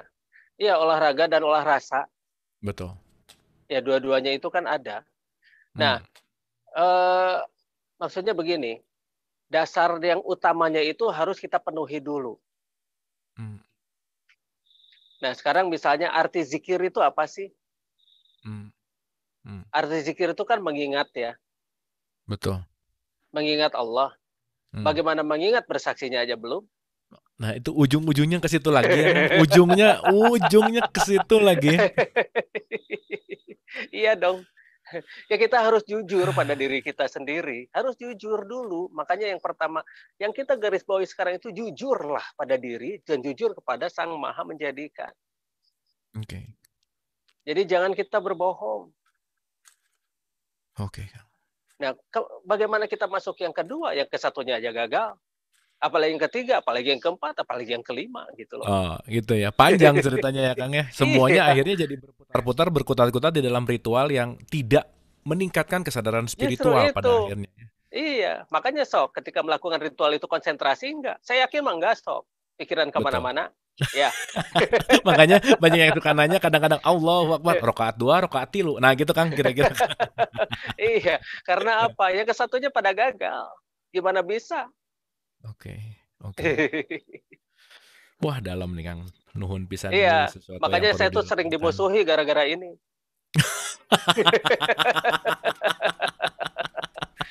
Sering dimusuhi gara-gara ini. Iya, gara-gara ini. Kalau misalnya orang sudah mulai langsung ke level itu kan mereka sudah sadar, mereka jujur pada dirinya sendiri, pasti mereka tidak akan mereka pasti akan mencari ke dalam dirinya dulu gitu loh. Tidak akan mencari kemana-mana. Karena ketika dia mengenal dirinya, maka dia akan mengenal siapa yang menjadikannya gitu. Iya. Ya, tapi poinnya kalau kalau ada yang memusuhi berarti ya dia juga jangan-jangan belum menyaksikan, Kang. Ya Karena kalau udah menyaksikan iyalah. nggak mungkin memusuhi, bener nggak, Kang? Ya iyalah gitu kan. Makanya saya memaklumi. Oh, itu. Makanya saya memaklumi orang-orang seperti begitu, memaklumen ya. Oke. Oke. Bukan marah kenen gitu. Seperti Oke. kita melihat inilah, melihat anak-anak TK lah, dia dengan kenakalannya dan sebagainya, ya kita maklum, kita mah ketawa ke TV aja gitu kan. Iya. Iya. Jadi ternyata yang dimaklumin teh seueur geuning nya, Kang ya. Oh iya, kan turunkan ego, maklumi orang lain gitu ya. Iya, benar. Turunkan ego maklum orang lain. Wah, luar biasa. Saya teh masih banyak pertanyaan Kang, tapi saya rasa kita Ya. sama-sama diskusi dulu sama teman-teman. Jadi ini Kang tadi juga ada dia dari YouTube yang bilang dipraktekan langsung ngemplong abis jalan jogging 8,5 kilo, hari ini capek banget, coba nafas jadi plong. Betul Kang, ternyata bukan saya aja yang ngerasain ini Oh ada yang gitu ya, ngerasain juga ya. nih barusan nih. Ya syukurlah, syukurlah, Ah, banyak ya. gunanya. Alhamdulillah. Oke. Saya langsung ke pertanyaan pertama, Kang Diki. Ini pertanyaannya Ya, ya, ya, langsung gini pertanyaannya. Kunaon Kang Diki tidak muncul ke permukaan secara langsung, katanya Kang. Nah, koma.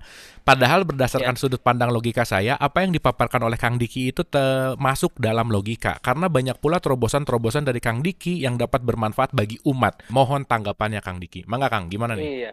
Ya gimana mau langsung muncul ke permukaan, baru seminggu aja di YouTube itu ada yang dihapus yang lagi saya ininya.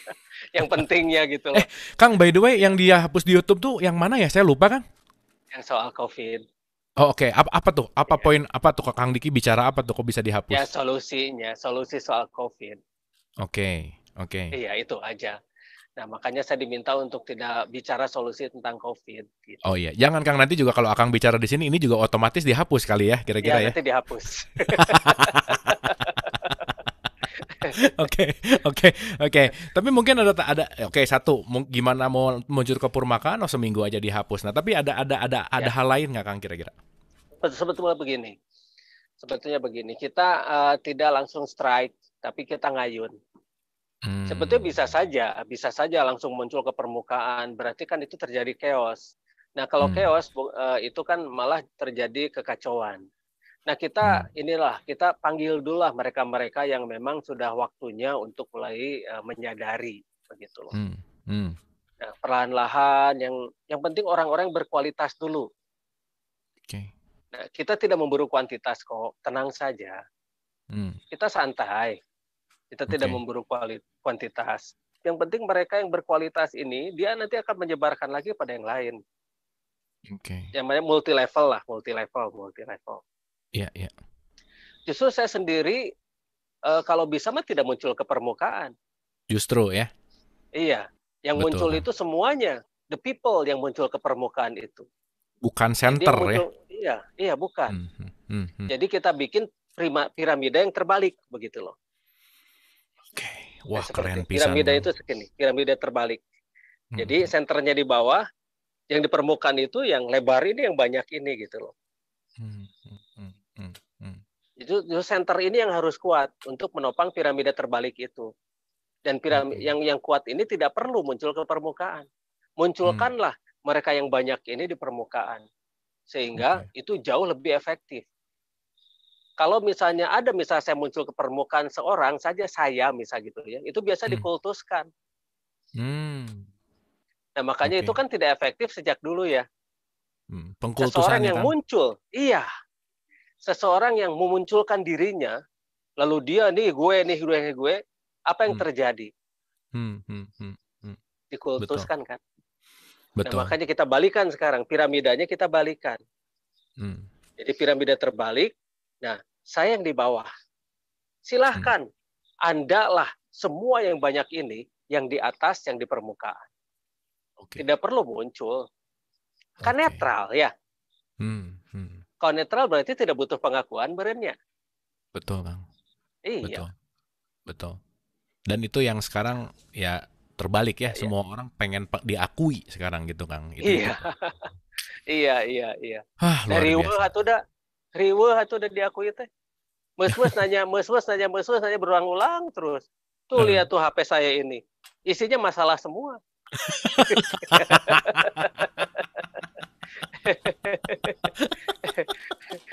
Isinya Masalah sadunya, iya. masalah. Semua orang Iya, nanya gitu ya, iya. Kang ya. Iya gitu, Iya. nanya tuh Wah, masalah terus gitu. betul, Tapi Kang. ya itulah Betul. resikonya gitu kan ya. Itu Betul, betul. resikonya. Tidak Betul. perlu Wah. kita muncul ke permukaan, tapi kita akan menopang permukaan. Itu yang penting.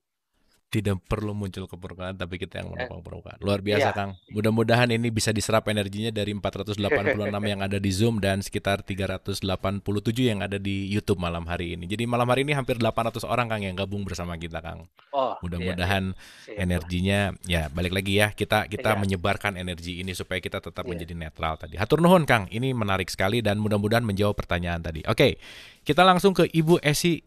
Ibu Esi, silahkan. Mangga Ibu, silahkan Ibu. Selamat malam, Kang Abu. Selamat malam. Malam, Ibu. Selamat malam. Sehat semuanya, membawa energi yang lebih positif dan lebih bisa dimaknai dan dinikmati. Amin. Amin, amin. Amin. Silakan Ibu Esi. Saya ingin bertanya kepada Kang Diki, ya, terutamanya tadi kan ada titik nol ya, Ya. netral, kondisi netral. Yang mana pada kondisi nol itu mungkin semuanya serba seimbang ya Kang Diki, kalau enggak. Ya. Kalau Oke. saya salah mungkin ya pengertian, karena kan ilmu Tidak. saya masih belum sampai ke tarafnya yang filosofis dan makrifat, masih melihat nasi dan sayur ilmu saya. Jadi Oke. Oke. Oke. Sama Bu, La- saya juga baru melihat nasi dan sayur. Nasi organik sayur atau sayur organik. sayur kacang, masih sayur kacang. lodeh. Ya, lanjut Ibu silakan. Nah, Kang Diki tadi sudah menjelaskan bahwa makrifat itu paling tinggi, ada hakikat, ada syariat. Pada saat kita belajar kan memang karena yang belajar ini mungkin cara pemikirannya belum sampai seperti Kang Diki. Jadi ya syariatnya dulu dilatih. Mungkin kalau kata psikolog itu stimulus, respon, latihan. Tapi kadang-kadang orang kan nggak tahu buat apa kita latihan itu kan. Mungkin. Nah, sampai hakikatnya apa juga kadang-kadang tidak tertangkap gitu, apalagi makrifatnya. Nah, apakah kondisi orang tidak atau belum sempat memahami psikologi filosofi Ya. apa yang kita kerjakan itu kesalahan pada pendidikan. Saya tidak mau menyalahkan ya, kita netral saja Bu. Dididik di negara yang berada di sini gitu. Nah, lalu hal tersebut kan tentunya butuh apa ya? Tadi disampaikan ya, ada koordinasi, kerjasama, perpaduan, integritas yang akhirnya semuanya tuh sejajar gitu, pajajaran supaya jadi asuh supaya menjadi silih wangi gitu. Terus di situ ada yin dan yang dan kesetimbangan. Nah, pada saat Ibu mencatatnya hebat Ibu.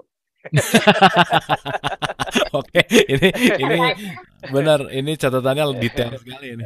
Kang Diki aja jangan-jangan udah lupa apa yang diomongin ya.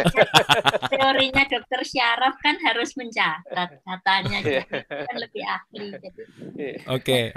Pada kondisi netral, nol, apakah itu bisa saya katakan itu dalam kondisi keseimbangan, atau hal tersebut perlu diusahakan atau harus dilatih, karena kita tadi sudah sering makan dogma yang kita terpaksa terima gitu. Terima, betul Bu. Oke. Nah, relasinya dengan keberagaman kita dan adanya budaya. Mungkin budaya karena menurut Kang Diki kan zaman dulu orang sudah sangat pinter. Modern. Peradaban ya Bu ya. Ya, peradabannya sudah tinggi, berarti kan budayanya juga tinggi. Berarti ada budaya yang mendasari, yang menjadi fondasi dari pola berpikir orang-orang yang terdahulu. Itu korelasinya seperti apa ya untuk menjadi kita berikan atau kita tularkan untuk masa depan. Terima kasih. Baik, terima kasih Ibu. Ini pertanyaannya detail dan wah asik banget nih. Mangga Kang Diki boleh langsung untuk direspon, silakan.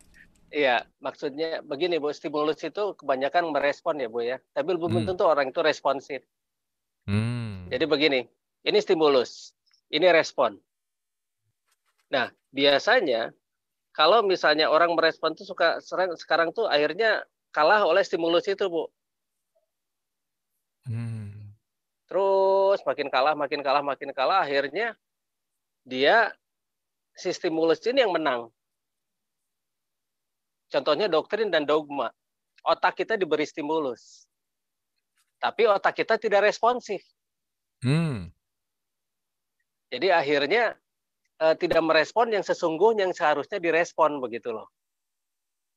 Akhirnya responnya itu kalah oleh stimulus, kalah oleh stimulus, tertekan oleh stimulus. Akhirnya hilanglah responsif orang tersebut. Jadilah orang-orang yang terdoktrin dan terdogma. tidak menggunakan akalnya dengan baik dan benar. Yang dibutuhkan itu adalah stimulus dan responsif. Jadi ketika ada stimulus, kita langsung responsif. Nah, inilah keseimbangan. Dan ini hanya bisa berlaku ketika kita dalam keadaan nol. Karena kita akan bisa melihat stimulusnya itu tidak dengan panik, tidak dengan penilaian-penilaian yang justru itu akan lebih merugikan pada kita. Nilailah segala sesuatu itu apa adanya. Lihat segala sesuatu apa adanya. Lepaskan dulu untung dan ruginya, lepaskan dulu. Nah, rata-rata orang itu memandang sesuatu yang benar dan baik itu yang menguntungkan, begitu ya.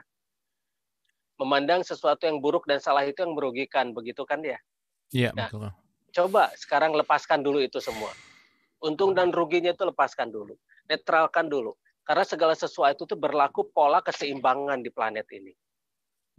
Ada malaikat, ada iblis, ada positif, ada negatif, ada siang, ada malam, dan sebagainya. Apakah itu baik dan buruk? Baik dan buruk itu tergantung dari penilaian masing-masing, tergantung dari orangnya juga. Nah, tergantung dari budayanya juga.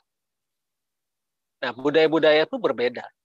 Tapi apakah budaya itu dibentuk dari peradaban itu belum tentu. Bisa saja dari kebiasaan. Karena belum tentu yang namanya peradaban itu membentuk kebiasaan-kebiasaan yang seperti yang sekarang ini. Karena peradaban itu adalah adab. Adab yang dia itu menyesuaikan dengan apa yang ada di semestanya pada waktu itu. Betul. Oke. Ya, pada waktu itu. Jadi ketika waktu itu terjadi, misal satu contoh, pada waktu itu terjadi ini yang namanya kebutuhan manusia tentang transportasi. Transportasi yang harus serba cepat dan serba canggih. Kira-kira puluhan ribu tahun yang lalu, itu suku Mayan itu sudah membuat yang namanya Mayan roket. Dia bisa keliling dunia loh dengan hidrogen. Jadi mesinnya itu bisa menyerap hidrogen dari udara. Udara itu kan penuh uap air nih. Air itu kan H2O, hidrogen 2, oksigen 1. Nah, dipisah.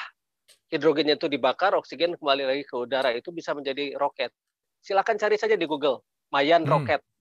Mayan roket. Nah, itu mereka sudah bisa terbang, itu sudah bisa bagus. Nah, itu satu tantangan peradaban pada waktu itu. Tapi apakah ada kebiasaan-kebiasaan yang terbuat dari sana? Ada kebiasaan-kebiasaan. Nah, kebiasaan itu ketika mereka melakukan perjalanan-perjalanan, ada kebiasaan-kebiasaan agar perjalanan tersebut jadi aman. Sehingga membentuk adab-adab.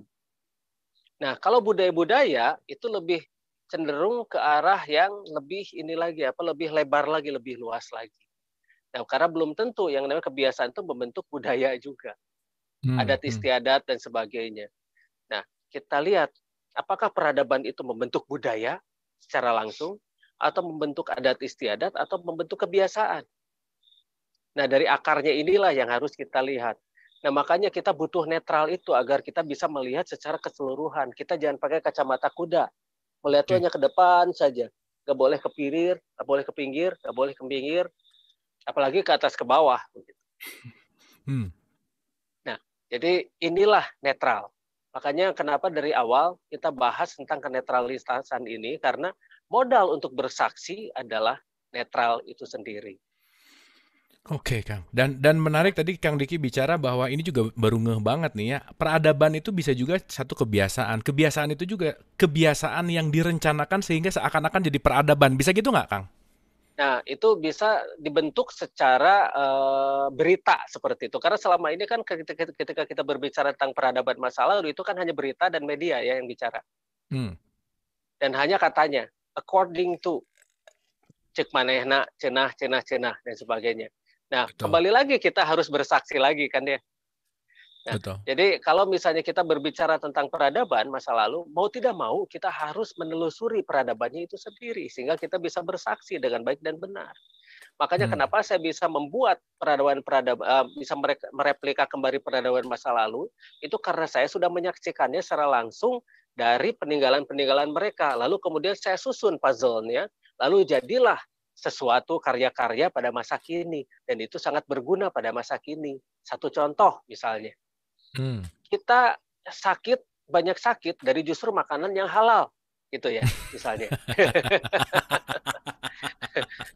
Oke. Kalau makanan yang thayyib nggak akan bikin sakit atuh, gitu kan ya. Iya, iya, iya. Nah, makanya kita harus bikin makanan-makanan yang baik atau thayyib. Nah, jadi salah satu caranya itu kita kembali lagi pada masa lalu. Kenapa sih masa lalu itu orang-orang tuh pada sehat?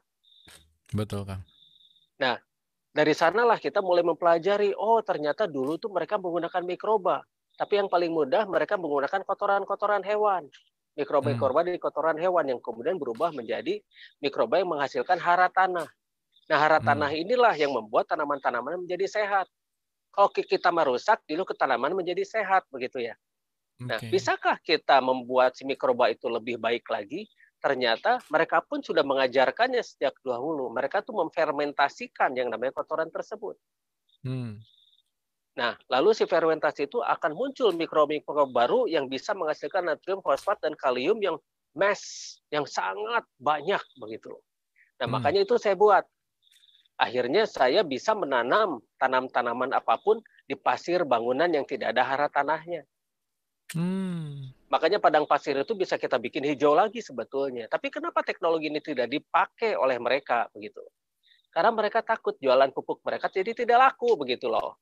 Akhirnya ya saya ajarkan caranya gitu kan pada para petani. Tapi ketika para petani sudah mulai bikin dan sudah mulai bagus hasilnya, mereka sabotase dengan diberi racun rumput dan sebagainya. Itu kejadian loh. Kejadian, Kang? Kejadian. Oke. Iya. Tapi akhirnya kita frontal punya gitu cara-cara, maksudnya? Frontal gitu? Ya, mereka diam-diam. Oh, oke. Tapi kita tahu ketika dari airnya itu kita teliti, kita cek lab, ternyata itu mengandung racun rumput, herbisida. Bu Esi, mudah-mudahan bisa menjawab pertanyaan dan jawabannya cukup keren banget gitu ya. Terima kasih Ibu Esi, pertanyaannya luar biasa bagus. Kita ke Kang Yudo, silakan. Pak Yudo, Mas Yudo, Kang Yudo. Ya, atur nuhun Kang Abu. Mangga. Menjelaskan Kang Diki. Orang biasa. Saya termasuk cucu murid Kang Diki, pernah belajar privat. Terakhir ketemu Kang Fahmi di Taman Tanjung, sering ngobrol sama Kang Dani. Jadi iya. Yang di Nusantara inilah, kalau Nusantara ini kan dulu cerita Kang Diki dan beberapa pihak yang saya dengar, saya ketemu orang itu memang hebat lah, luar biasa dengan teknologi, dengan peradaban yang sangat tinggi ya. Nah, 500 tahun terakhir ini atau 500 tahun terakhir ini atau setelah merdeka baru 75 tahun ya. Nusantara ini kan hebat dengan segala macam peninggalan teknologi yang tersembunyi maupun yang nyata, dan orang-orang hebat pasti masih ada kan, termasuk Kang Diki. Dan saya melihat di YouTube, baca buku, ketemu beberapa orang yang 11, 12, 13 lah sama Kang Diki. Dengan pemikiran yang sudut pandang yang berbeda, atau ya tapi ngarahnya ke satu titik bahwa Nusantara ini memang hebat. Nah, pertanyaan saya begini Kang, orang-orang seperti Kang Diki kan banyak ini. Saya yakin nggak cuma satu, katakan ada 10 sampai 100 gitu ya. Ya mudah-mudahan Pak, biar saya ada teman. Paling nggak ketemu saya udah 2-3 orang lah Kang. Iya. Arahnya sama. Iya. Apakah dengan orang-orang sefrekuensi, sevibrasi, seilmu, segelombang itu ada koneksi nggak? Terus kalau nggak ada bagaimana? Kalau ada, apakah tidak ada perintah untuk kerjasama, untuk kolaborasi? Kan tadi bukan komando, tapi kolaborasi, saling memakmurkan, saling kerjasama dengan mereka-mereka yang ya saya dengar ada, saya lihat dan saya ketemu, saya lihat ada yang profesor, ada yang ya spiritualis segala macam, yang ahli dalam bidang meluas ya. Kalau dari Kang Diki kan saya lihat kayak one man show dalam satu kelompok saja. Apakah dimungkinkan seluruh Nusantara ini bekerja sama sehingga Nusantara ini jaya kembali seperti konon ribuan tahun yang lalu? Wah, keren nih pertanyaan. Apakah tidak ada perintah, bukan perintah ya, apakah tidak ada inisiasi untuk menyatu gitu ya kira-kira ya? Iya. Oke, terima kasih Kang Yudo. Silakan Kang Diki. Iya. Kita harus tahu dulu arti dari Nusantara. Jadi jangan sampai Nusantara itu jadi Nusangsara. Nusangsara. Oke Kang, gimana Kang? Ya, jadi begini, Nusantara itu sebetulnya ada yang mengatakan Nuswantoro, Nuswantara dan sebagainya. Tapi sebetulnya ketika mulai terpanggil atau terkatakannya yang namanya Nusantara itu akar kata dari Nuzantra. Nuzan itu adalah orang-orang kepulauan. Tra itu dari zentra. Ra itu adalah Sang Maha Menjadikan dan Sang Maha Pencipta. Jadi orang-orang kepulauan yang hidup bersama dan mereka ascending bersama Sang Maha Menjadikan dan Sang Maha Pencipta. Jadi arti dari Nusantara itu atau Nusantara itu sangat dalam. Dan itu bukan dari bahasa Sanskrit, tapi dari bahasa Lemuria. Nah, orang-orang yang bisa membangkitkan Nusantara ini sebetulnya memang betul banyak. Tapi kalau misal mereka bersatu dalam satu kelompok, ini mudah sekali diserang. Jadi sebaiknya memang ini saja, begini terpencar-pencar saya terpisah. Jadi mereka susah ngejarnya. Nah, kalau misalnya terpisah-pisah gini, nah begitu mereka muncul ke permukaan, banyak itu, nah baru dari sana waktunya bersatu. Sekarang bagi-bagi tugas saja deh. Yang satu di mana, yang satu di mana, yang satu di mana, nanti pada akhirnya toh nanti akan sama juga. Nanti akan bergabung nanti pada akhirnya, sehingga kejayaan yang namanya Nusantara ini akan mendunia. Karena sebetulnya yang namanya Nusantara itu bukan hanya kepulauan yang ada di Asia Tenggara ini, atau di Sunda Besar ini. Tapi sebetulnya yang namanya Nusantara itu seharusnya adalah planet ini. Karena planet ini kan kepulauan juga. Iya, yang satu benua, yang satu pulau, dikatakan itu benua itu karena pulaunya kegedean begitu loh, jadi disebut benua. Yang satu itu hanya pulau-pulau kecil dan sebagainya. Padahal sebetulnya planet inilah yang disebut Nusantara sebetulnya. Karena planet ini terdiri dari kepulauan-kepulauan dan benua-benua yang sangat besar. Ada juga yang sudah tenggelam. Nah, masalahnya biarkanlah mereka, saya, atau siapapun itu bertugas dengan caranya masing-masing. Nah, nanti ujungnya akan sama. Lalu piramida mulai dibalikan. Jadi yang di permukaan itu adalah orang-orang yang banyak ini. Yang kita topang oleh mereka yang memunculkannya. Gitu. Dan mungkin secara natural kan lambat laun juga pada akhirnya ke titik yang sama dengan perbedaan jalan, perbedaan alur. Tapi ujungnya ke situ juga kali ya Kang ya? Tanpa disadari ya? Iya. Iya, kan banyak jalan menuju Roma katanya. Betul. Ya, lihat aja sungai menuju ke laut ujungnya kan ya. Tapi sungai dari mana, ujung-ujungnya tetap saja ke laut. Dan ujung-ujungnya apa? Asin, euy. Ujungnya mah asin aja ya. Asin gitu kan. Oke Kang. Wah, ini dalam nih ujungnya asin teh. Iya, karena ujung-ujungnya mah apa? Natrium klor, itu apa? Natrium klor NaCl kan ya. Iya benar Kang.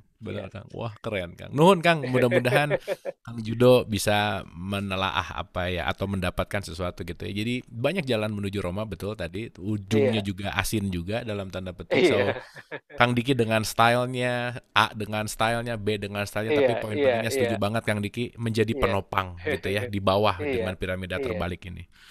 Nah, kita ke Ibu Rodiah dulu dari Madiun. Silakan Ibu. Terima kasih. Assalamualaikum. Assalamualaikum warahmatullahi wabarakatuh. Monggo Ibu, silakan. Makasih Kang Diki. Gini Kang Diki. Saya kan juga baru belajar sama, untuk Ibu. Pengen kan ke yang satu dulu, ke bersaksi dulu itu. Untuk paling mudahnya saya harus gimana, karena kan sholat tuh kadang ingat, kadang enggak, kadang nyampe, kadang enggak, kan begitu. Untuk ke arah itu banyak enggaknya ya Bu. Iya, maaf ya Allah. Enggaknya untuk jujur ke diri sendiri itu kan naik turun, terus gimana juga untuk ini generasi nih Kang yang diomongin, karena kan dogmanya ini saya sih udah maju sedikit kena dosa, maju sedikit kena hadis, maju sedikit kena nih Quran nggak boleh nih, dosa nih. Gimana dong Kang? Makasih. Assalamualaikum. Assalamualaikum Ibu Rodia, pertanyaannya keren banget nih, keren banget Bu. Oke, mangga Kang Diki. Iya, ke saya aja, jadi berat. Ya, justru tadi yang saya bersyukur, untung nanyanya nggak ke saya gitu, jadi mangga Kang Diki aja. Iya, begini. Ya kembali lagi pada diri kita, Bu. Yang penting kita harus jujur dulu pada diri sendiri, karena untuk urusan-urusan itu adalah urusan pribadi. Saya dengan Sang Maha Menjadikan. Jadi yang namanya hubungan antara manusia dengan Sang Maha Menjadikan itu adalah urusan hubungan pribadi, Bu. Jadi orang lain itu tidak berhak untuk usil. Jadi kitalah yang harus mulai jujur pada diri sendiri, jujur pada Sang Maha Menjadikan, dan benar-benar kita bersikap netral dulu. Nah, barulah di sana kita bisa bersaksi dulu pada diri kita sendiri. Bagaimana tubuh ini hidup dan seperti apa, di sanalah keberadaan Sang Maha Menjadikan itu terlihat. Terlihat, di sanalah keberadaan Sang Maha Menjadikan itu terlihat yang ada di dalam diri kita. Karena Sang Maha Menjadikan itu lebih dekat dari nadi kita. Lebih dekat dari urat syaraf yang ada di kita. Karena dialah yang membuat sistemnya kan, di dalam tubuh kita. Perhatikan saja itu. Bagaimana dia bekerja dengan baik dan benar. Dengan sebuah sistem. Karena kita terhubung semuanya ke sana. Nah, setelah kita mulai mengetahui itu dan mengenal itu, barulah kita bisa melakukan yang kedua itu dengan baik. Kalau bisa kebersaksian itu belum bisa, dan kita masih tidak jujur, karena kita lebih takut pada lingkungan kita, takut diomongin lah, takut dijudge lah atau dihakimi, takut dikatakan sesat lah dan sebagainya. Berarti Tuhan kita itu siapa? Apakah Sang Maha Menjadikan semesta ini, ataukah lingkungan kita? Nah, kita nurut pada siapa? Kalau kita nurut pada Sang Maha Menjadikan semesta ini, kesampingkan dulu dong yang lain-lain. Itu urusan pribadi kita dengan Sang Maha Menjadikan. Fokus saja dulu ke sana. Nah, makanya kalau yang satunya nggak lulus, yang kedua jangan harap. Iya, betul kan. Oke. Nah, ke diri saja dulu, move in dulu. Seperti yang sudah saya bahas sebelum-sebelumnya di sini, move in dulu, baru kita bicara tentang move on. Oke, mungkin salah satu move in juga bisa melatih tadi nafas gitu ya Kang ya, bisa menghening, bisa masuk menikmati oksigen, kita punya waktu gitu ya Kang ya. Iya, dan kita tuh jarang sekali mensyukuri oksigen yang masuk ke dalam diri kita. Jarang sekali kita bersyukur loh. Kita anggap itu suatu kewajaran dan kebiasaan saja. Mensyukurinya sendiri nggak pernah. Kita jarang mensyukuri jantung kita yang selalu berdetak. Jarang mensyukuri lambung kita yang dia itu selalu bekerja mengolah makanan yang masuk. Jarang sekali bersyukur tentang kesehatan kita. Dan ketika kita mulai sakit, barulah kita, jungkir jumpalik, susah payah itu biar kita sehat lagi. Nah, setelah kita sehat, apa yang kita lakukan? Cari enak lagi ya. Iya. Kan kita biasanya begini, orang-orang itu seringnya sehat itu ingin enak-enak, ingin cari makan enak, ingin cari enak, dan sebagainya ya. Kita kembali lagi ingin enak. Dan ingin merasakan hal-hal yang bikin enak-enak itu. Karena kalau sudah sakit, yang enak-enak itu mulai terbuang, dan hilang, begitu loh. Oke, Kang akhirnya Diki. Ya itu. Luar biasa. Nuhun. Jadi balik lagi Ibu Rodiah. Jadi mudah-mudahan ya salah satunya tadi Kang Diki sudah memberikan clue gitu ya. Dan mungkin kalau kita mau bicarain lebih dalam, nggak mungkin kita bicara di sini gitu ya. Dan itu memang harus face to face mending gitu langsung. Ya. Mending langsung gitu. Dan mudah-mudahan Kang Diki nanti kapan-kapan ke Madiun ya. Nanti mudah-mudahan bisa ke Madiun. Aduh, jauh Kan pakai buruk atau Kang cepet Kang jebret nyampe. Iya, pakai kilat ya. Tapi bablas itu ke Masjidil Haram. Itu Madiun teh nah di dia cenah. Bablas ya. Terlalu kencang ya. Iya, nama juga buruk artinya kilat atau itu barka. Barka. Oke, Kang Diki, nuhun pisan. Kita ke Teresia Astrid, silakan. Halo, silakan, Mbak. Sudah Ibu. Masuk ya, silakan. Halo, makasih Kang Abu Marlo, terus Kang Diki. Balik. Senang ketemu lagi, soalnya kemarin sempat ikut di Zoom yang di grup lain. Sekarang Iya. Tadi kan Kang Diki ada ngomong Tuhan lebih dekat dari urat nadi atau sedekat urat nadi itu ya. Terus yang tempo lalu itu tadi juga Kang Diki kan sempat bahas mengenai mitokondria itu ya. Nah, pas yang Zoom terakhir yang kita ngobrol waktu itu, saya langsung browse tuh mengenai mitokondria itu. Kalau dari hasil pengetahuan yang based on apa-apa itu, memang sih dibilang dia itu adalah sebenarnya bakteri purba ya, bakteri purba yang masuk ke sel dulunya sel purba itu. Jadi ibaratnya dia itu entitas lain gitu masuk ke ini sehingga akhirnya dia punya kemampuan atau untuk membatasi energi terus sehingga kita jadi bersel banyak mungkin begitu ya kurang lebih ya. Nanti gitu. Terus mengenai Tuhan yang lebih dekat dengan urat nadi, terus Kang Diki kan juga bilang roh itu seperti baterai di gitu kan. Ibaratnya dia menghasilkan energi gitu. Di ini lain lagi, ini sorry ya saya mungkin saya nggak tahu ini bersaksi atau ini sih bukan bersaksi, ini cuma mengamati pembicaraannya Kang Diki gitu. Oh iya. Memang kalau sebelum bersaksi mengamati dulu, memang itu penting banget.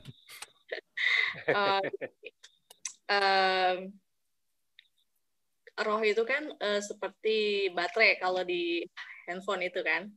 Kemudian artinya apakah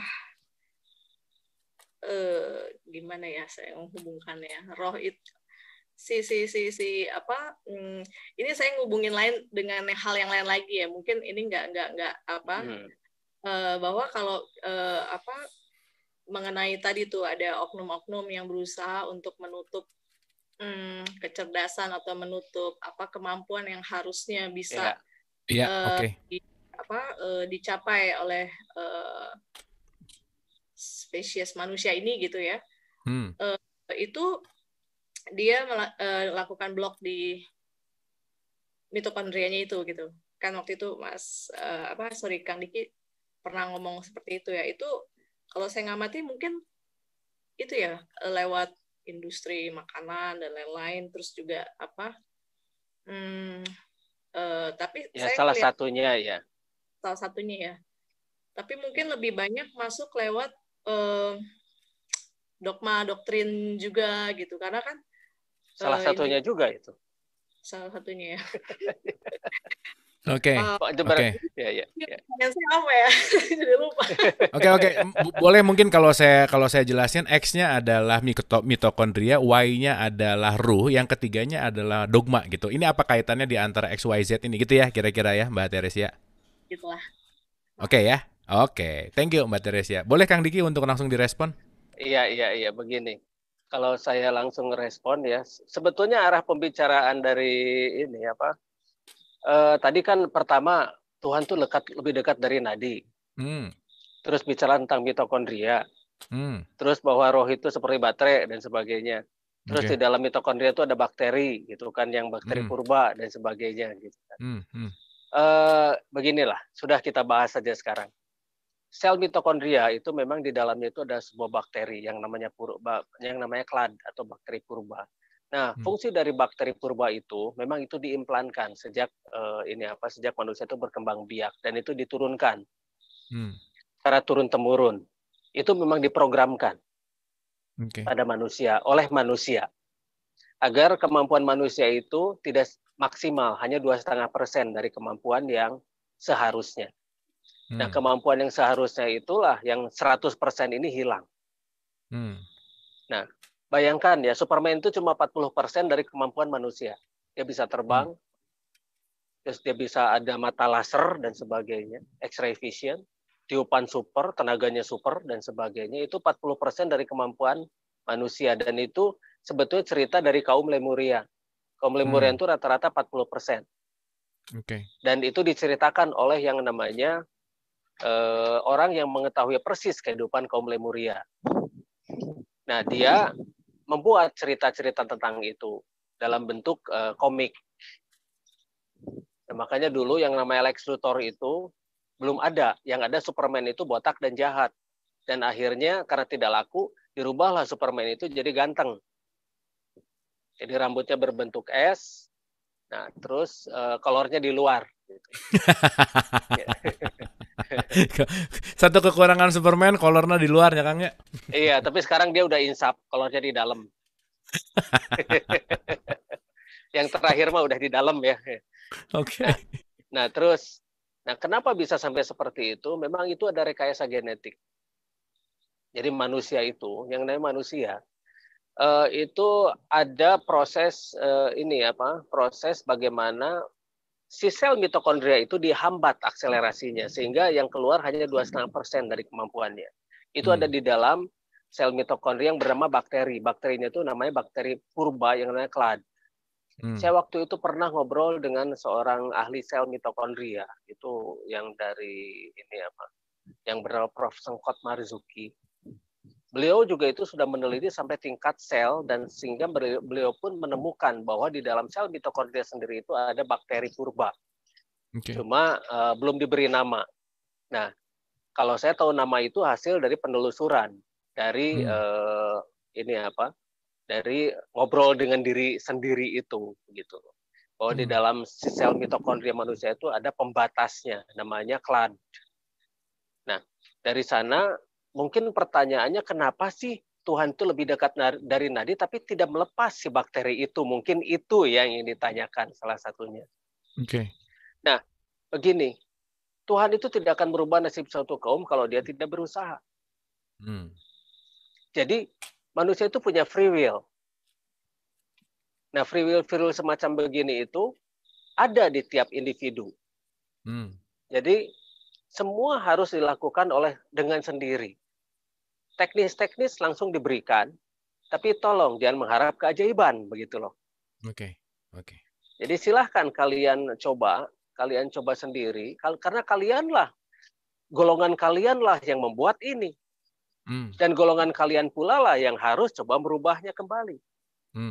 Aku berikan semua fasilitas untukmu dengan selengkap-lengkapnya fasilitas. Dan silahkan kalian pergunakan secara maksimal atau secara tidak maksimal. Itu pilihan dari kalian sendiri. Begitu. Jadi dari sel mitokondria itu bisa menghasilkan energi. Iya, betul. Nah, hanya masalahnya, kenapa tidak dibuka oleh sang menjadikan yang justru lebih dekat dari nadi itu sendiri. Nah, itulah yang namanya tidak merubah nasib suatu kaum kalau dia tidak berusaha. Usahain dong sendiri. Yang mengharapkan selalu disuapi gitu loh, disuapi. Bagaimana manusia bisa maju kalau disuapin terus gitu loh. Nah, itulah yang namanya usaha. Usaha itu penting. Nah, jangan sampai kita juga ketika gagal berusaha terus bilangnya ini sudah takdirnya, ini sudah nasibnya dan sebagainya. Enggak seperti itu. Semuanya ada pilihan. Pilihan kita ingin yang mana, yang seperti apa dan bagaimana. Ya memang, Sang Maha Menjadikan itu lebih dekat dari nadi dalam bentuk aplikasi. Aplikasi yang menggerakkan semua sistem yang ada di tubuh kita. Kemudian ruh itu sifatnya adalah energi. Aplikasi dan energi itu membentuk suatu kesatuan di dalam tubuh kita. Sehingga jadilah Tritunggal atau 3-in-1. Nah, makanya di semesta juga kan berlaku sistem Tritunggal atau 3-in-1 itu. Ada siang, malam, maghrib. Ada plus, minus, nol. Ada banyaklah contoh tubuh, jiwa, dan ruh, dan sebagainya. Nah, hal-hal semacam beginilah yang diajarkan agar kita mau berusaha. Jadi inilah hidup. Bisa kita dobrak itu ya, bisa. Tapi dengan salah satu caranya seperti tadi. Olah nafas dulu saja. Santai saja, santai, olah nafas. Begitu jangan ada beban ketika mengolah. Tarik, tahan, buang, tarik, tahan, buang. Nanti si akselerasi sel itu akan meningkat. Nah, mudah-mudahan itu akan terjadi peningkatan di dalam tubuh kita. Dan tadi pun ketika mempraktekannya sudah ada peningkatan kan ya. Badan menjadi lebih ringan, badan menjadi lebih enak, dan sebagainya. Silahkan lakukan itu terus-menerus dengan memanfaatkan semua fasilitas yang sudah diberikan oleh Sang Maha Menjadikan. soal masalahnya siapa yang kita pertuhankan, itu silahkan pertanyakan lagi pada diri sendiri. Karena Tuhan itu definitif. Tuhan itu adalah sesuatu yang kita sembah dan puja, sesuatu yang kita takuti, sesuatu yang kita prioritaskan, dan sesuatu yang bisa memaksa kita melakukan sesuatu yang paling kita tidak sukai. Iya. Nah, apakah kita bertuhankan Sang Maha Menjadikan, atau bertuhankan siapa? Begitu. Tuhan itu definitif. Oke. Jadi tinggal bagaimana kita mengejawantahkan definisinya itu sendiri. Apakah makhluk yang menciptakan semesta ini atau membuat semesta ini? Karena menciptakan dan membuat itu ada sedikit perbedaan. Kalau membuat itu dari barang-barang yang ada itu berubah menjadi sesuatu yang baru. Kalau menciptakan itu dari tidak ada menjadi ada. Mungkin itu lebih dalam lagi nanti bahasannya. Oke. Karena semakin dan dalam itu semakin kayaknya kita harus bahas di episode yang lain, Kang. Alas ya. Oke, nuhun Kang. Tapi menarik sih ya, XYZ tadi memang menarik gitu. Dan menariknya adalah ketika jawabannya itu bukan cenah, bukan ecek, bukan cekang diki gitu ya kira-kira ya Kang ya. Karena saya yakin siapapun itu hanya membuka jalan untuk bisa mengalami gitu. Dan kita jangan puas dengan pernyataan dogmatis, pernyataan apapun, tapi pengalamannya. Nuhun Kang Diki. Oke, ini jauh dari Belanda nih, kita langsung ke Billy. Bill, ayo Bill. Wah, dari Walanda. Bu, makasih ya. Oke, silakan Bill. Halo. Halo Kang Diki. Halo. Apa kabar? Salam kenal ya. Ini dikasih kesempatan sama Abu. Ini teman SMA-nya Abu saya. Oh gitu. Kebetulan migrasi ke Rotterdam. Ini saya ada pertanyaan tentang ini ya, Kang Diki. Saya tertarik dengan yang Kang Diki bilang barusan tentang dogmatisasi dan lain-lain itu. Yang saya pengen tanyakan itu, misalnya kita ya mau mendefinisikan sesuatu kebenaran sebagai sesuatu yang mendekati kebenaran yang absolutnya gitu. Karena kita kan sering mengalami seperti Kang Diki tadi bilang itu masalah sesuatu kebohongan diujarkan terus-menerus itu menjadi satu kebenaran. Atau saya bahasa sederhananya saya itu suatu kebenaran yang dipaksakan gitu. Kalau Kang Diki tadi pakai istilahnya tentang G30S dan lain-lain. Kalau kita sendiri misal kita mau mulai berpikir ini, mau mulai mencari kira-kira indikasinya, ini kebenaran yang mendekati kebenaran yang sebenarnya, bukan sesuatu yang dibikin-bikin sama orang dengan kepentingan tertentu, itu indikasi-indikasi tertentu untuk jadi bahan pemikiran ke dalam kita sendiri itu seperti apa kira-kira? Iya. Supaya kita terlepas dari dogma gitu ya, Bill ya. Iya, betul. Karena gini loh Kang, yang saya alami ini masalah di negara kita ini juga, karena kebenaran yang tadi dipaksakan itu dia menciptakan kebenaran yang baru, Kang. Iya. Karena ini satu-satu kesemuan dipaksakan dan diulang-ulang, dia menjadi satu kesemuan yang baru dan belum tentu kebenaran orang banyak itu sesuatu yang benar, kan, Kang? Oh iya. Iya. Itu udah hukum sih, Bill. Yang mayoritas itu perlu dipertanyakan, Bill. Kerumunan itu perlu dipertanyakan. Oke. Kalau yang saya pelajari itu kebenaran itu ada tipenya ada 3. Kebenaran diri sendiri, kebenarannya orang banyak, sama kebenaran yang sejati gitu kan. Nah, kira-kira yang mendekati kebenaran yang sejati itu indikasinya apa kira-kira? Oke. Thank you, Bill. Pertanyaannya keren banget, Bill. Nuhun, Bill. Nuhun. Oke. Kang Diki silakan. Ya, Bu ya. Thank you, Bill. Sip. Ya, begini. Kebenaran yang sejati itu, tapi sebelumnya kita harus tahu dulu definisi kebenaran itu apa. Karena kebenaran dengan benar itu beda. Kebenaran itu benar-benar. Oke. Kebenaran itu benar-benar. Kebenaran itu adalah benar-benar. Benar-benar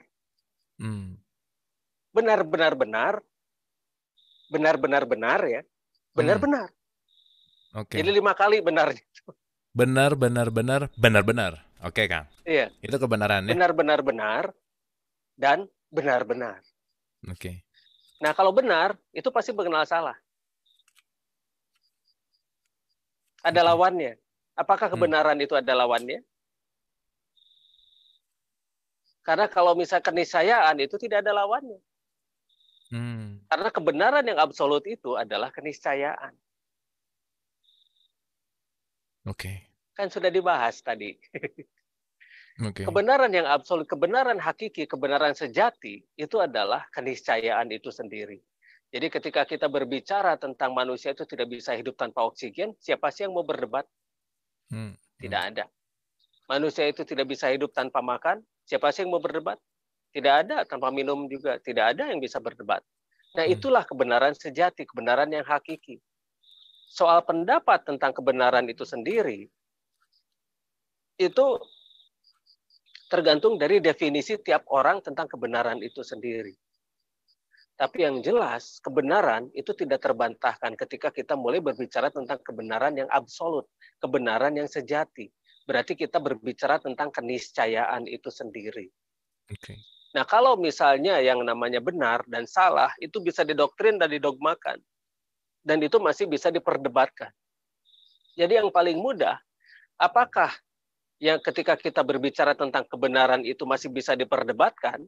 Kalau masih bisa, itu bukan kebenaran yang sejati atau bukan kebenaran yang hakiki. Karena kebenaran yang hakiki itu adalah keniscayaan itu sendiri. Tidak ada perdebatan di dalam itu. Oke. Manusia butuh yang namanya kasih sayang. Ya, apakah ada perdebatan? Tidak ada. Manusia butuh yang namanya dipelihara ketika bayi.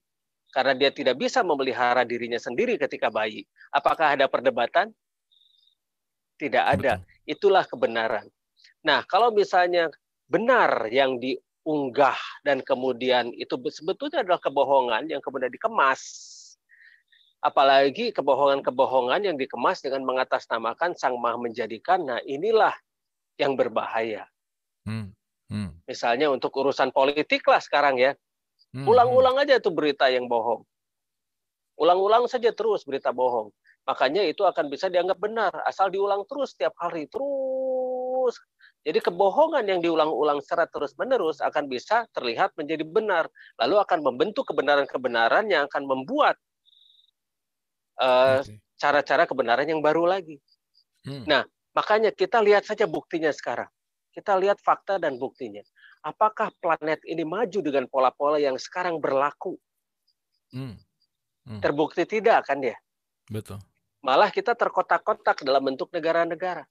Ya. Kita lupa bahwa kita makhluk planet yang sama gitu ya Kang ya. Tapi kita dikotak-kotakan dengan macam-macam. Iya. Betul, iya. Kita dikotakan dalam bentuk negara, dikotakan dalam bentuk RT, RW, kelurahan, kecamatan, dan sebagainya ya. Ada kotak-kotak di sana itu. Dalam kotak-kotak dalam agama dan sebagainya. Begitu ya. Betul. Ya, begitu itu kotak-kotak semacam begitu. Manusia itu dikotakan, semua dikotakan agar apa? Agar mudah sekali dipecah belah. Ketika manusia terpecah belah, manusia tidak akan bisa bersatu. Ketika manusia tidak bisa bersatu, itu sangat mudah untuk dikontrol. Ujungnya controlling lagi ya. Iya. Controlling system. Iya. Ujungnya adalah New World Order.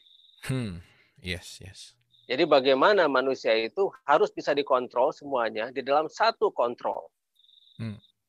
Jadi ketika manusia itu bisa dikontrol, nah si yang mengontrol inilah yang dia akan berkuasa secara diam-diam dan dia tidak perlu muncul ke permukaan, dia di belakang layar saja. Yang dimunculkan mah semua anak buahnya dia. Betul. Dia nggak akan ya sekarang gimana Kang? Semua yang masternya itu kan di luar dari medianya. Bahkan mungkin keluarganya nggak nonton medianya, Kang. Anaknya nggak boleh nonton medianya. Yang dia bikin sendiri loh. Dia bikin sendiri, anaknya nggak boleh nonton medianya gitu ya. Iya. Oke. Contohnya lah, orang jualan rokok belum tentu dia ngerokok. Oke. Ya. Oke, Kang. Jadi poinnya adalah transformasi dari kebenaran menuju keniscayaan. Dia bikin rokok, dia jualan rokok. Oke. Jadi kembali ke pertanyaan Billy tadi, intinya adalah keniscayaan. Yang harus kita bicarakan. Ya. Oke. Anyway, kebenaran itu dinamis. Keniscayaan, karena kebenaran sejati sendiri adalah keniscayaan. Betul. Makanya itulah kenapa nggak ada statement berlomba-lomba dalam kebenaran gitu. Kang Diki masih oke? Cek. Itu dia. Ya, sekarang udah balik lagi. Tadi sempat putus-putus ya. Oke. Saya ulang tadi menyambung dari statement Kang Diki. Itulah kenapa kita tidak ada statement untuk berlomba-lomba dalam kebenaran, karena setiap manusia punya kebenaran yang tidak absolut gitu. Semuanya dinamis dan mengalir. Bahkan kebenaran kita malam hari ini akan menjadi sesuatu hal yang baru esok pagi gitu. Ini bisa jadi expired malam hari ini gitulah kira-kira, karena kita semua dinamis dan mengalir. Itu ya Kang ya kira-kira ya. Iya. Thank you Kang Diki. Bill, thank you ya Bill. Itu kurang lebih mudah-mudahan bisa menjawab pertanyaan. Oke, terakhir, punten pisan ini pertanyaannya banyak banget tapi sudah 2127 dan ini pertanyaan terakhir yang langsung dan tapi menariknya tadi paparan-paparan Kang Diki itu banyak sekali menjawab pertanyaan-pertanyaan yang di chat juga gitu dan mudah-mudahan itu ada korelasinya dan bisa menjadi satu jawaban gitu. Dan terakhir ini maaf sekali teman-teman Ibu dan Bapak Kak. Di chat kuning. Oke. Terakhir kita terhubung sama Mas Adwin Singarimbun. Silakan Mas Adwin. Terima kasih. Kang Abu. Aduh, apa kabar Kang Diki, udah lama. Iya, gendut deui nama. Lagi nggak banyak pikiran kalau gemuk. Oke. Iya. Jadi gini Kang, singkat aja sih sebetulnya. Karena saya kan kerjanya di urusan kebencanaan nih Kang. Saya tadi tertarik masalah peradaban masa lalu Kang. Di sini. Saya ingin bertanya Kang, ketika peradaban masa lalu bagaimana menyikapi bencana untuk memitigasi dan mencegah bencana itu Kang. Terus saya pun baca-baca yang ya di kitab itu para utusan itu yang saya tangkap gitu ya, itu lebih kepada hanya memberi peringatan tanpa mencegah adanya bencana. Nah, itu mungkin Akang bisa cerita sedikit ya Kang, ketika peradaban masa lalu itu bagaimana sih sebetulnya gitu. Menyikapi bencana dalam untuk mencegah dan mitigasi gitu aja Kang. Padat dan jelas. Oke. Terima kasih Kang Adwin, terima kasih. Atur nuhun. Silakan Kang Diki. Ya begini. Sebetulnya kalau misalnya kita ceritakan tentang masa lalu ketika di dalam memitigasi ya bencana itu. Orang-orang masa lalu itu mengenal yang namanya Dorval. Dorval itu adalah alat anti gempa buatan kaum leluhur kita. Dorval itu sampai sekarang masih ada, di mana-mana masih ada, di gunung-gunung itu masih ada Dorval itu. Bahkan ketika di Gunung Padang pun ketika digali itu masih ditemukan yang namanya Dorval. Tapi karena proses galian itu menjadi rusak. Dorval itu alat bulat ya. Bulat dan di tengahnya itu bisa berputar untuk bisa mencegah gempa itu terjadi. Nah, tapi itu kan alatnya. Dan bagaimana mencegah gempa-gempa yang lain itu baru dari gempa ya. Itu baru dari gempa. Belum dari badai matahari atau flare matahari yang menyerang planet bumi. Belum dari asteroid yang nembus planet bumi begitu ya. Belum dari yang namanya angin seperti La Nina, El Nino dan sebagainya. Belum dari yang namanya tsunami. Belum dari yang namanya gunung meletus dan sebagainya. Nah, mereka sudah bisa memitigasi bencana, makanya sejak zaman dulu mereka itu membuat bangunan-bangunan itu bangunan-bangunan yang dia mampu bergoyang dengan baik.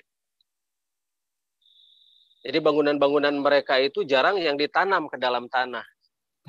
Tapi bangunan-bangunan mereka itu rata-rata dia tidak berfondasi. Makanya kecuali kalau misalnya bangunan kaum Broden atau Brodela itu raksasa, itu gede-gede, itu karena dari batuan yang sangat besar. Yang sekarang berubah menjadi piramid-piramid. Dan mereka juga membuat bangunan-bangunan berbentuk piramid seperti ini. Kalau berbentuk piramid seperti ini, jadi kalau ada gempa, mereka cuma bergeser kiri kanan. Itu tidak akan langsung bruk gitu runtuh, enggak. Karena kekuatan di bawahnya itu jauh lebih besar. Di bawah itu lebih besar daripada di atasnya. Otomatis kekuatan kuda-kudanya juga menjadi kuat begitu. Itu dari rumah untuk menghindari gempa. Dan kemudian gunung berapi. Gunung berapi mereka sejak dulu sudah banyak sekali melubangi gunung-gunung berapi. Jadi gunung berapi itu diliangan oleh mereka tuh pinggir-pinggirnya. Nah, si kawah-kawah yang ada keluarnya itu kemudian mereka olah untuk menyuburkan tanaman yang di sekitarnya. Mereka olah menjadi alat-alat untuk pertanian dan sebagainya. Itu dari sana. Nah, untuk flare matahari, mereka itu menghitung dari perhitungan kalender Origom. Nah, kapan matahari itu akan melidahkan flare-nya? Nah, itu mereka sudah ada perhitungan-perhitungannya, dan mereka harus apa dan bagaimana mereka sudah biasanya kalau untuk flare matahari mereka pasrah. Kecuali mataharinya itu dibenahi. Itu lain cerita. Itu lain cerita ya. Pembenahan itu ada satu kaum yang memang biasa mengurus itu, namanya kaum Etefaka. Itulah ceritanya panjang ya kalau itu ya. Karena saya harus bercerita tentang makhluk-makhluk yang di luar planet ini. Dan mungkin itu ada sesi khusus, nanti kita ngobrol soal itu. Saya bisa cerita banyak lah tentang itu, Mas. Kalau misalnya mau. Itu justru seru. Ya, mau tapi next episode kan? Ya, next episode. Kita bicara tentang alien, karena manusia sendiri ada keturunan alien, karena Adam itu diturunkan kan ke planet ini ya. Surga itu di mana? Surganya Adam apakah sama dengan surga nanti setelah kematian? Wih, seru. Oke, Kang, luar biasa. Nah, sebentar, dikit lagi aja. Ini. Nah, itu kan tentang mitigasi nih. Dan kemudian setelah itu dari bencana seperti tsunami dan sebagainya. Makanya kenapa orang-orang zaman dulu itu mereka itu kalau misalnya di pantai, mereka akan mencari perbukitan. Jadi mereka tidak akan pernah membangun di pinggir pantai. Tapi mereka akan membangun di atas perbukitan. Seperti rumah ini. Pantainya itu di sana di bawah. Jadi kalau tsunami itu paling hanya sebatas kaki-kaki dari perbukitannya saja. Nah itu salah satu, salah dua, salah tiga contoh soal mitigasi bencana. Dan itu sebetulnya sudah ada diajarkan oleh para leluhur kita. Begitu. Tinggal bagaimana kita menconteknya sajalah sekarang. Nanti ngobrol aja langsung sama Mbak lah, sama saya. Langsung aja. Nanti biar teknis-teknisnya dikasih tahu. biar langsung direct sama teknis gitu ya. Iya, langsung sama teknis, langsung cara bikinnya gimana, terus bagaimana merubah udara menjadi air dan sebagainya. Karena di tempat bencana kan susah air. Nah, kita nanti saya ajarkan cara merubah dari udara untuk menjadi air minum langsung bisa. Wah, luar biasa. Nanti sekalian kita bikin pelatihan, Kang. Buat khusus dialog positif, Kang. Dan saya rasa teman-teman pada mau lah ya, mudah-mudahan. Dialog positif pelatihan. Dan ya, yang penting Kang Diki, saya mohon ada keluangan untuk waktu untuk kembali lagi ke dialog positif. Setuju ya, teman-teman ya? Mudah-mudahan kita semua bisa selalu bersilaturahim sama Kang Diki. Banyak sekali hal-hal yang bisa kita serap dari Kang Diki. Boleh tepuk tangan dulu buat Kang Diki ya. Kang Diki hatur nuhun pisan malam hari ini. Banyak sekali insight, banyak sekali hal-hal yang asik lah di dalam, banyak yang tergugah. Dan tadi terima kasih Kang Diki atas bimbingan nafasnya. Terakhir Kang Diki seperti biasa final statement. Move in untuk move on. Move in. Sudah itu aja. Cukup ya Kang ya. Kang Diki teh final statementnya simple tapi dalam terus ya, move in tapi untuk move on. Hatur nuhun. Sekali lagi boleh tepuk tangan yang paling kencang buat Kang Diki.